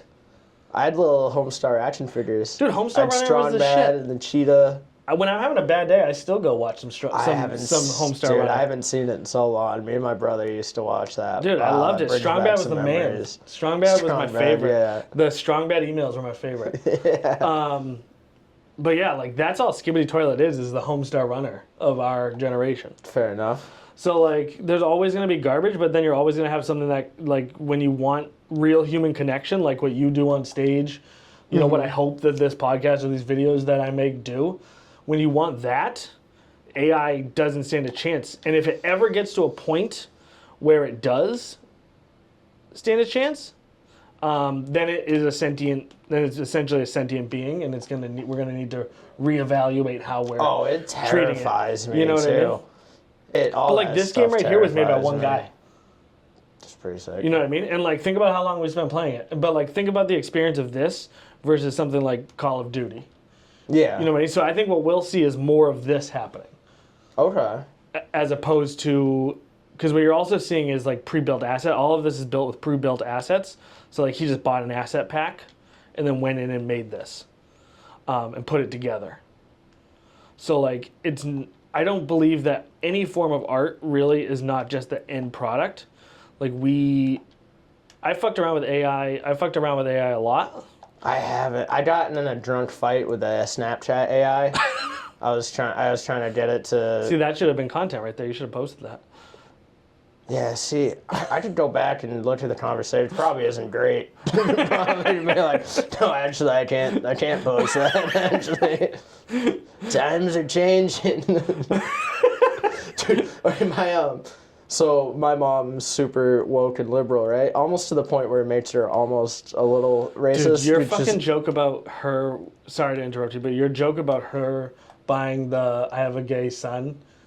Yes. Yeah, dude, I literally listened to that yesterday, and I haven't laughed that hard in fucking months, dude. That was so fucking funny. Well, that's just true. I was just tagging that in because that is true. She'll do her little thing where she's like, she's doing the right thing. She's like, I'm gonna walk the neighborhood in my pride stuff, and then there's an open house, so I'll scare away any homophobes and stuff. And then she sees a black kid, and she's like, oh, perfect, come walk with me, so we scare off the home. But I'm like, Mom, but you're also being like, ooh, perfect, one of those, you know what I mean? Like, I'm like, it's like kind of crossing a weird line. I don't know, maybe. Well, just so we close this loop, the joke was that you have a gay brother. Yes. And your mom bought a shirt, and then you were saying like she doesn't have one that says my other son eats great pussy. Yeah. What the fuck, doesn't support me. But I don't know if I was saying this on stage, but my buddy Brian comes over, and he's a brown man, and so she just got her car hit. And it was an Asian kid hit her car, and he's like, "Oh, big surprise there, huh?" And I was like, "No, Brian, like, cut it out, don't." Yeah, that's not good. And he's like, "Oh, I'm just surprised it wasn't an Asian woman, huh?" And I'm like, "This isn't the type of lady who does that." But also, like, she hated what he was saying, but I could see her brain short-circuiting because she's, well, he's a brown man in my home. I can't disagree with him. You know what I mean? So I'm like, Dude, yes, do you think that's why your caught in brother that is gay? He's like, I can't deal with mom arguing with me all the time. I think he's just for the love of the game. But it got me. Because actually, now that I think about it, if I had a woke mom, I would go gay. I would be just gay. to be the favorite. Just so that way I could, yeah, because I've never been the favorite before. My brother is the favorite, and I'm just like sort of the degenerate piece of shit who also came from the same womb as my blessed brother. I just see that. I don't think it was ever like that between either of my parents. They were both very good about being equal to both of us. Although me and my father were a lot closer than my brother and father were, and my mom and brother are a lot closer than we are. My parents love me very much, so that I was just mostly just being hyperbolic there. It's just that my brother followed a very more traditional path. Yeah. Like, he was captain of the football team, captain of the baseball team, straight A's, went to college, got a great job, ran a business for the family, blah, blah, blah. And then I was always kind of like I didn't go to school. Yeah. They just let me graduate because they didn't want me there anymore. Yeah. You know, I did drama club and boxed instead of fucking football. So, like, I just had a much different, less traditional life than my brother. And my parents I think they wanted me to be a more traditional person. I just never was. So, like, no fault to them. Because now that I have a kid, I'm like, well, I wish that you were a little bit more, like, this or that. But, so, like, I get it. But no, I feel like, yeah, I don't know what my mom would want me to do. I definitely took out of my family, on my mom's side, like her twin sister and then all their side of the family, they're all in the medical field. But my brother's kind of in the same stuff. My brother is a author and editor for magazines and stuff like that. So he's kind of more into artsy. He does a lot, or at least he was, I don't know if he still is, for this magazine called Pinup. Okay, yeah. And then some architecture stuff as well. Dude, that's sick. And then it's a lot of weird Does he stuff in that. Podcast? Probably not, to be honest. But I'm gonna ask him. He lives in Manhattan, but he okay, so no, definitely not. He also, like, it's weird in that type of business because it is all legal, and he finally has like not a freelance position doing it. Yeah. And then they just like won't pay you. What? They'll be like, yeah, we'll get you the money, and then it's kind of like they run it like a shady fucking, like, you know, business, like, where they're just like, yeah, we'll get you the money, and they're juggling a lot of fucking different balls at a time, and they try to, like, get away with not paying people and doing shady shit and stuff. Well, that's what because I've actually done some work with some, like, fairly wealthy people. Because obviously, like, if you're going to hire a videographer to come document your shit, they're like... Well, that's how they stay wealthy. They don't... Well, no, I think a lot of them, in my experience, just don't really realize that, like, you're living paycheck to paycheck. Yeah, they're like, yeah, I need this $5,000. Yeah, you're like, $5,000 is a lot to me, but to them, they don't even think about it as a lot of money. So, like, when you're like, yeah, no, I would like to get paid... They're like, oh, I didn't pay you? I'm sorry. Like, I just didn't think about it. So this is, like, that is sometimes true when you're doing the freelance, but, like, this is, like, I guess, like, a common known. He'd obviously be able to speak on it more. This is, like, this is, like, his job? Like, he's hired? Yeah, this is, like, his job, and this is what they do to people. Like, okay. Oh, yeah, but my mom, when Brian was over at the time, she's like, because she's never once had 1 ounce of interest in my comedy, or cared, or asked, or been like, could I come do a show? Which I don't think I'd want her to come. Right. But would be nice if for once she was just like, whoa, what do you even say or do on stage? I think she'd know she wouldn't like it, and I think she's right. That's fair. But also, it's like, you could have a little interest. But my parents asked me about the fact that I was doing it, and I was like, I've never let them come to anything I do. I get more nervous when I have... Oh, for sure. Oh, that was bullshit. keep going. Oh, so my mom, that one time, because, like, Brian was there and does comedy and stuff, she's like, so what do you do on stage, Derek? And I was like, oh, mainly just, like, say the N-word and the F slur. And then, like, I went away to Ohio for like a week. And I came back, and the first thing my mom says, she goes, Derek, I've been thinking, and even if it's going well for you, I don't think you should be saying those words on stage, because it just, it fucking, she said it a lot smarter, but like it perpetuates a stereotype of people thinking, and I'm like, Mom, wait, you thought I was serious? I was like, wait, that means this whole week you've just been thinking, like this whole time she's been in bed like, oh my God, my son's just saying the N-word all the time. Where did I go wrong? Where did I go wrong as a mother? I'm like, that's not what's been happening at all. So you said your brother does comedy too? No. I thought you said he did comedy. He writes. That's cool though. He's a writer. Yeah, he was funny too because he is much smarter than me and did very well in school. My brother's much smarter than me too, so. AP classes, Tufts graduate, all that stuff. Wow. And then he went originally for like cognitive science, and then he switched his major to all stuff that you can, all like liberal arts stuff, which was like big obviously, went from like money to not, but he does well in the field and he enjoys it. And he also said to speak more onto like how it is in comedy, kind of the way he's gotten his furthest in his career is just like drinking and doing coke with people. It's like you think like you do all this hard work and you do this, you do that, you're gonna get to the spot. It's like, no, if you go to this like cocktail party and this guy likes you, then like, yeah, you'll probably get a lot of opportunity. Yeah, I don't, and that's the weird thing with any form of creative endeavor, is it's like there's like two ways you can go. Like you can't become a doctor by being really into it. Yeah. And just practicing a lot. You just go to jail. You know what I mean? Yeah. Like you can't become a surgeon just being like, no, I just grew up loving surgery. I started doing it in my backyard. Like I would do it on the weekends, and then eventually like people were paying me a little bit of money to do it or to stop doing it, and then like that's kind of how I ended up at, Mass Gen. You can't do that. But like with any sort of creative endeavor, you run into people who are like, I've bid against people who went to film school and like have real credentials in the industry. Videography is a little weird because most people in like real cinematography, videography, whatever, think that my like what I do isn't real, basically. Mm-hmm.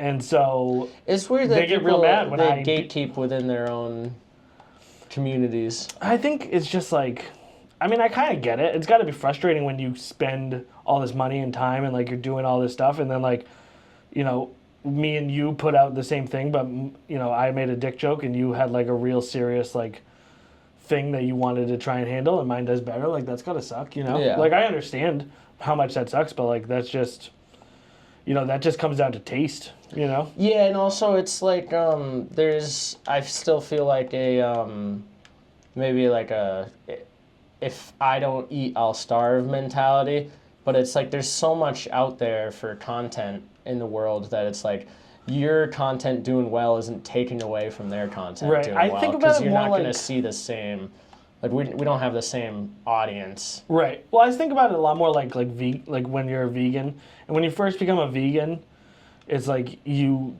don't see, or maybe not a vegan, but like when you first start working out. Mm-hmm. You ever had someone who first started working out and like all they do is never shut the fuck up about working out, taking to like what supplements they're taking, and you're like, dude, you're still like, yeah, you know what I mean? Like you're not that strong, like you're not losing weight, like, but like you talk about it a lot, and then like when you talk to a bodybuilder or whatever, like, what they talk about is fucking what they watched on TV last night, and it's like, I feel like when you're first starting out in any industry, like, you see the real artistry and the real beauty of it, and you can appreciate it, and you have a harder time appreciating like how much work it is to put out whatever, like one video a week on YouTube, even if it's not the best video, right? I'm not trying to compete with fucking Martin Scorsese. I'm fucking trying to compete with fucking, Baby Shark, which is even harder. So like, I just feel like there's a lot of, when you start breaking down industry standards, you're always gonna have people who are mad about like that they didn't see it or that they did all this extra work and now you guys are on the same page, but they don't see the fact that like I haven't been paid in a month, Yeah. So yeah, like you just took work as well. Yeah. Or stuff. So like it's not. I don't have a lot of the connections that they have. And any of the connections I do have, I fucking like went out and got. I mean, I'll very regularly be like, I want to be friends with this person. I'm gonna go fucking figure out how that I can make that happen. Like not in a creepy stalking way, but I'll be like, me and this person have like this thing in common, and we can, like, I want to work on this project or whatever. Like I'm gonna go find them and see if we connect, and if we do, then it'll naturally become a part of, like whatever they're doing. You know what I mean? Like with you and, like I invited you to come do that film festival, and now like I talk to you regularly, and I fucking How'd you meet Danny? through my buddy Alex. Okay. And my buddy Alex does stand up, and you know you've probably seen Alex a chance. Yeah. And so I just reached out to Alex and said, hey, I need a connection to like find someone to do stand up, because I thought it'd be funny to have stand up at that film festival.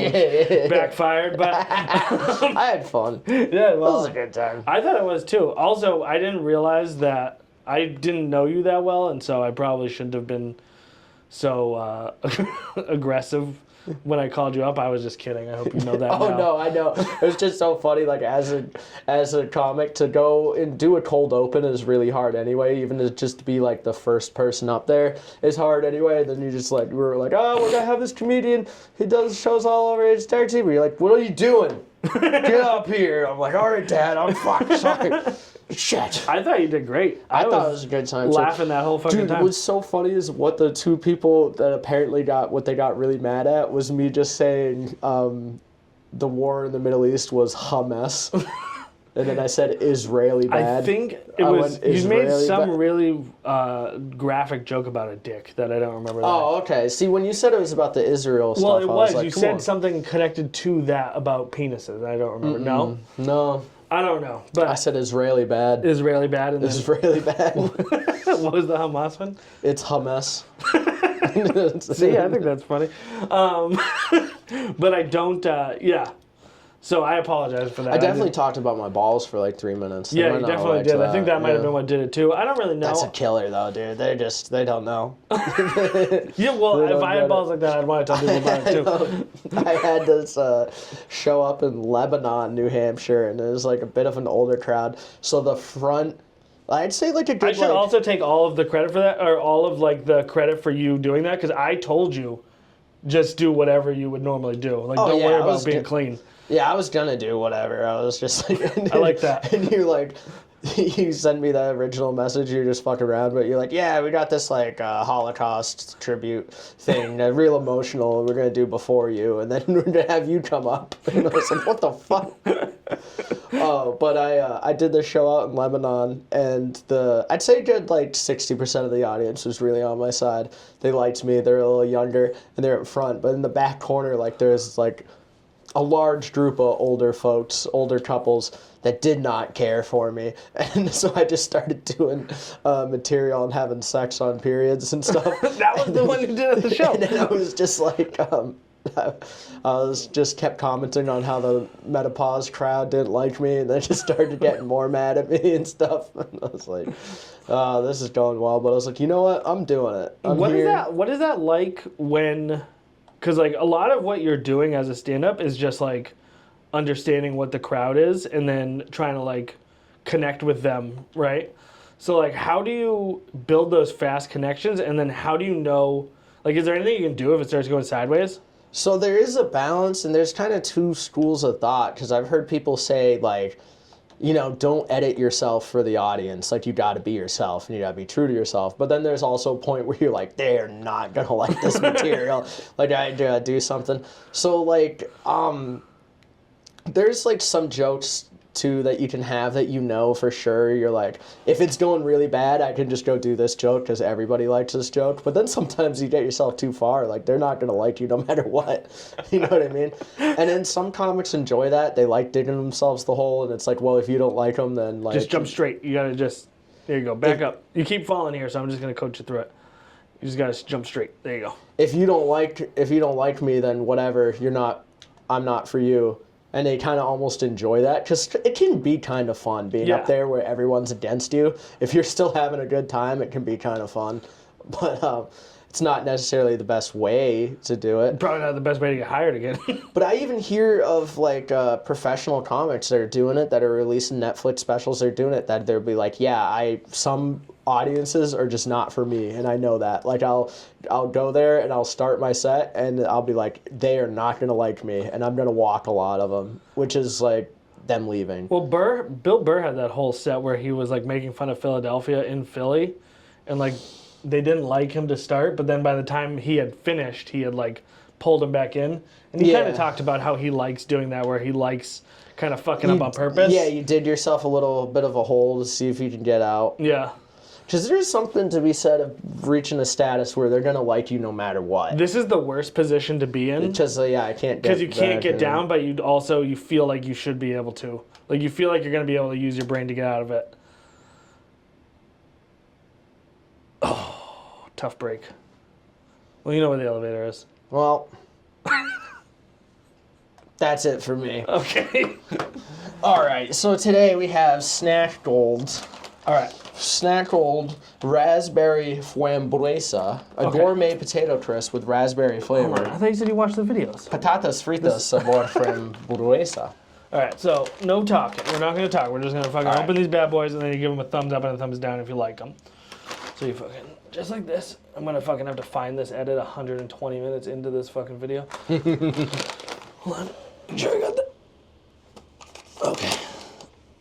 All right. Oh, this is tough to open. No talking. Fuck you. Ooh, fancy. Show me the gold.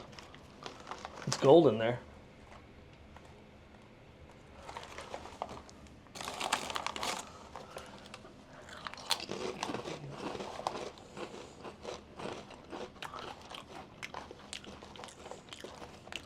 Oh, pretty much it tastes like a potato chip if you're like screaming the word raspberry. Yeah, it tastes like what is that water company? Not the LaCroix? Yeah, it's like LaCroix raspberry. It smells a lot stronger. You think it's gonna have a lot more raspberry to it. I don't smell raspberry at all. It smells kind of like feet to me. I definitely smelled the raspberry when I opened it, but all right, you didn't open it. You just created a false memory. You opened it. I thought about it. All right, so I feel like we're pretty much coming to an end here. You feel good about this? I feel great. Is there anything you'd like to leave us with? Follow me on Instagram at Derek Zebra, DerekZebra. Like and follow and subscribe. Where's your next show at? This is coming out tomorrow, so. I had one and it got canceled. So I got nothing right now, man. That sucks. Book me, find me at Instagram and book me. Yeah, who can I help you get in front of? Like, who would you like to see this? Realistically. Martha Stewart would be nice. Would you? Kai Cenat. Who? Kai Cenat. Who's that? You don't know Kai Cenat? Nope. Man, you know, he's like the biggest streamer right now. Okay. I don't really do streaming. He's very small in stature, but he's very large.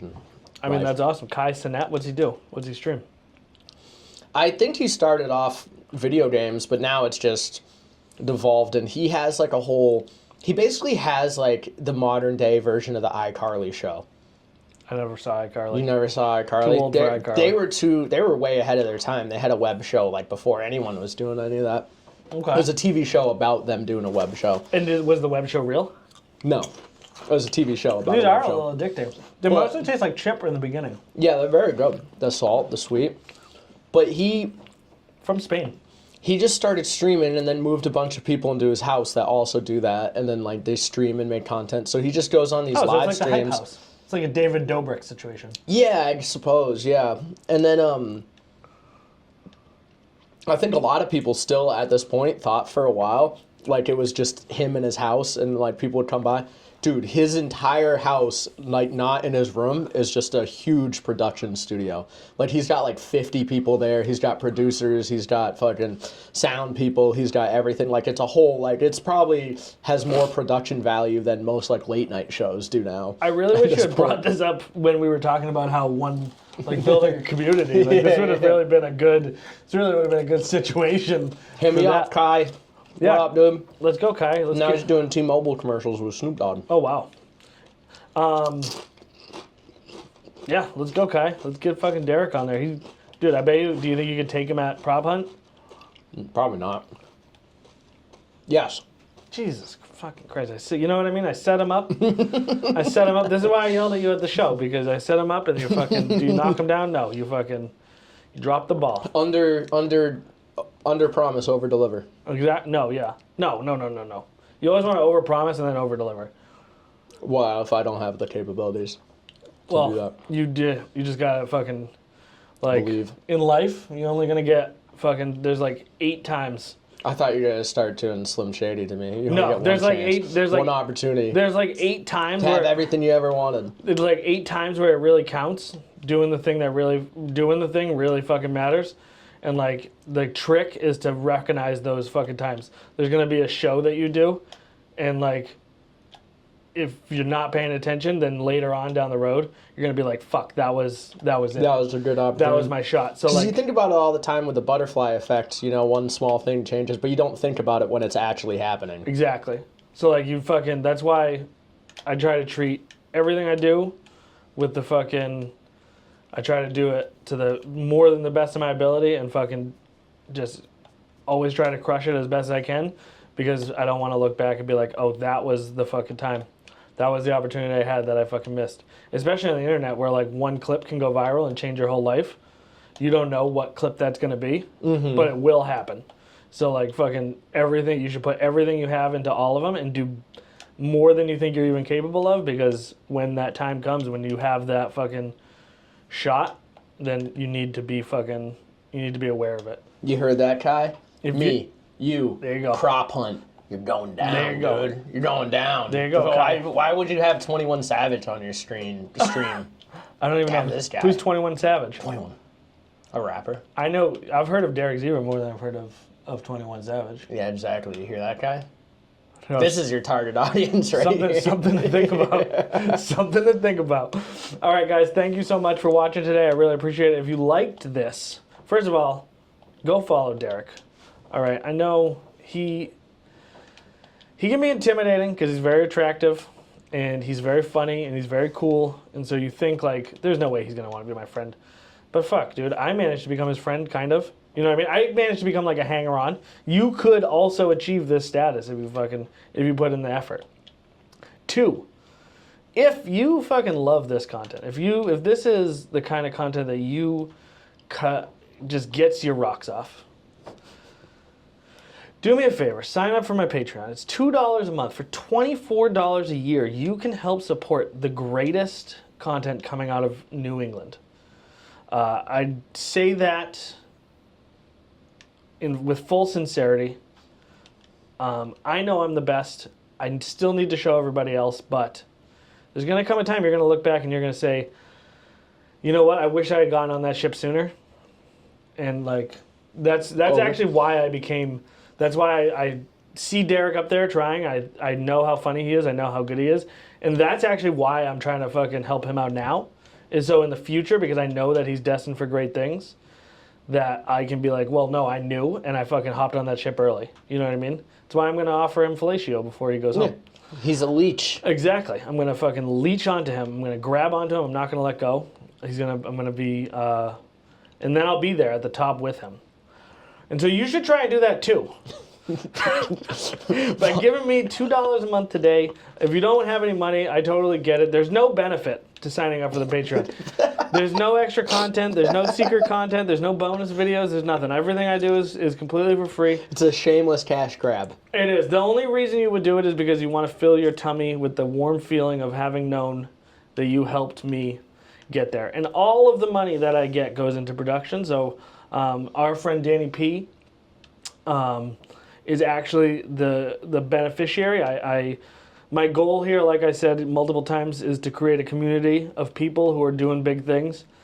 And the way that I plan to do that is by using all the money on Patreon to hire artists, hire other people to help increase the production value of this fucking show and of my YouTube channel and of all the things I'm doing. Danny P, I paid Danny P to help me write jokes for my YouTube channel, and he does a phenomenal job. And I do that through the support of you guys. So, long story short, if you want to fucking no benefit, there's no benefits. It's $2 a month.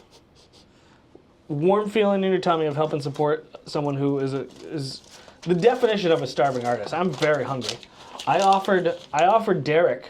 I told Derek I would normally buy him a coffee, but I know Derek also, it's worth pointing out, just carries loose cash in his pocket. Coffee gives me anxiety. Just fucking. He came in here and he threw down a wad of cash, and he has a wallet, so I don't even know why he threw down the wad of cash, other than to flex on me. But it's only like $15.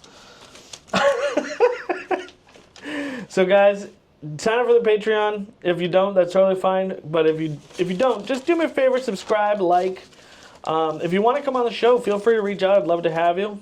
And if you fucking hate me, then just know that the feeling is mutual. Not really. I love you, and I hope nothing but success, even for my haters, because there's going to come a day when I get to rub it in your face, and that is what keeps me going. All right, thank you guys. Mwah, mwah, mwah. I love you. Bye.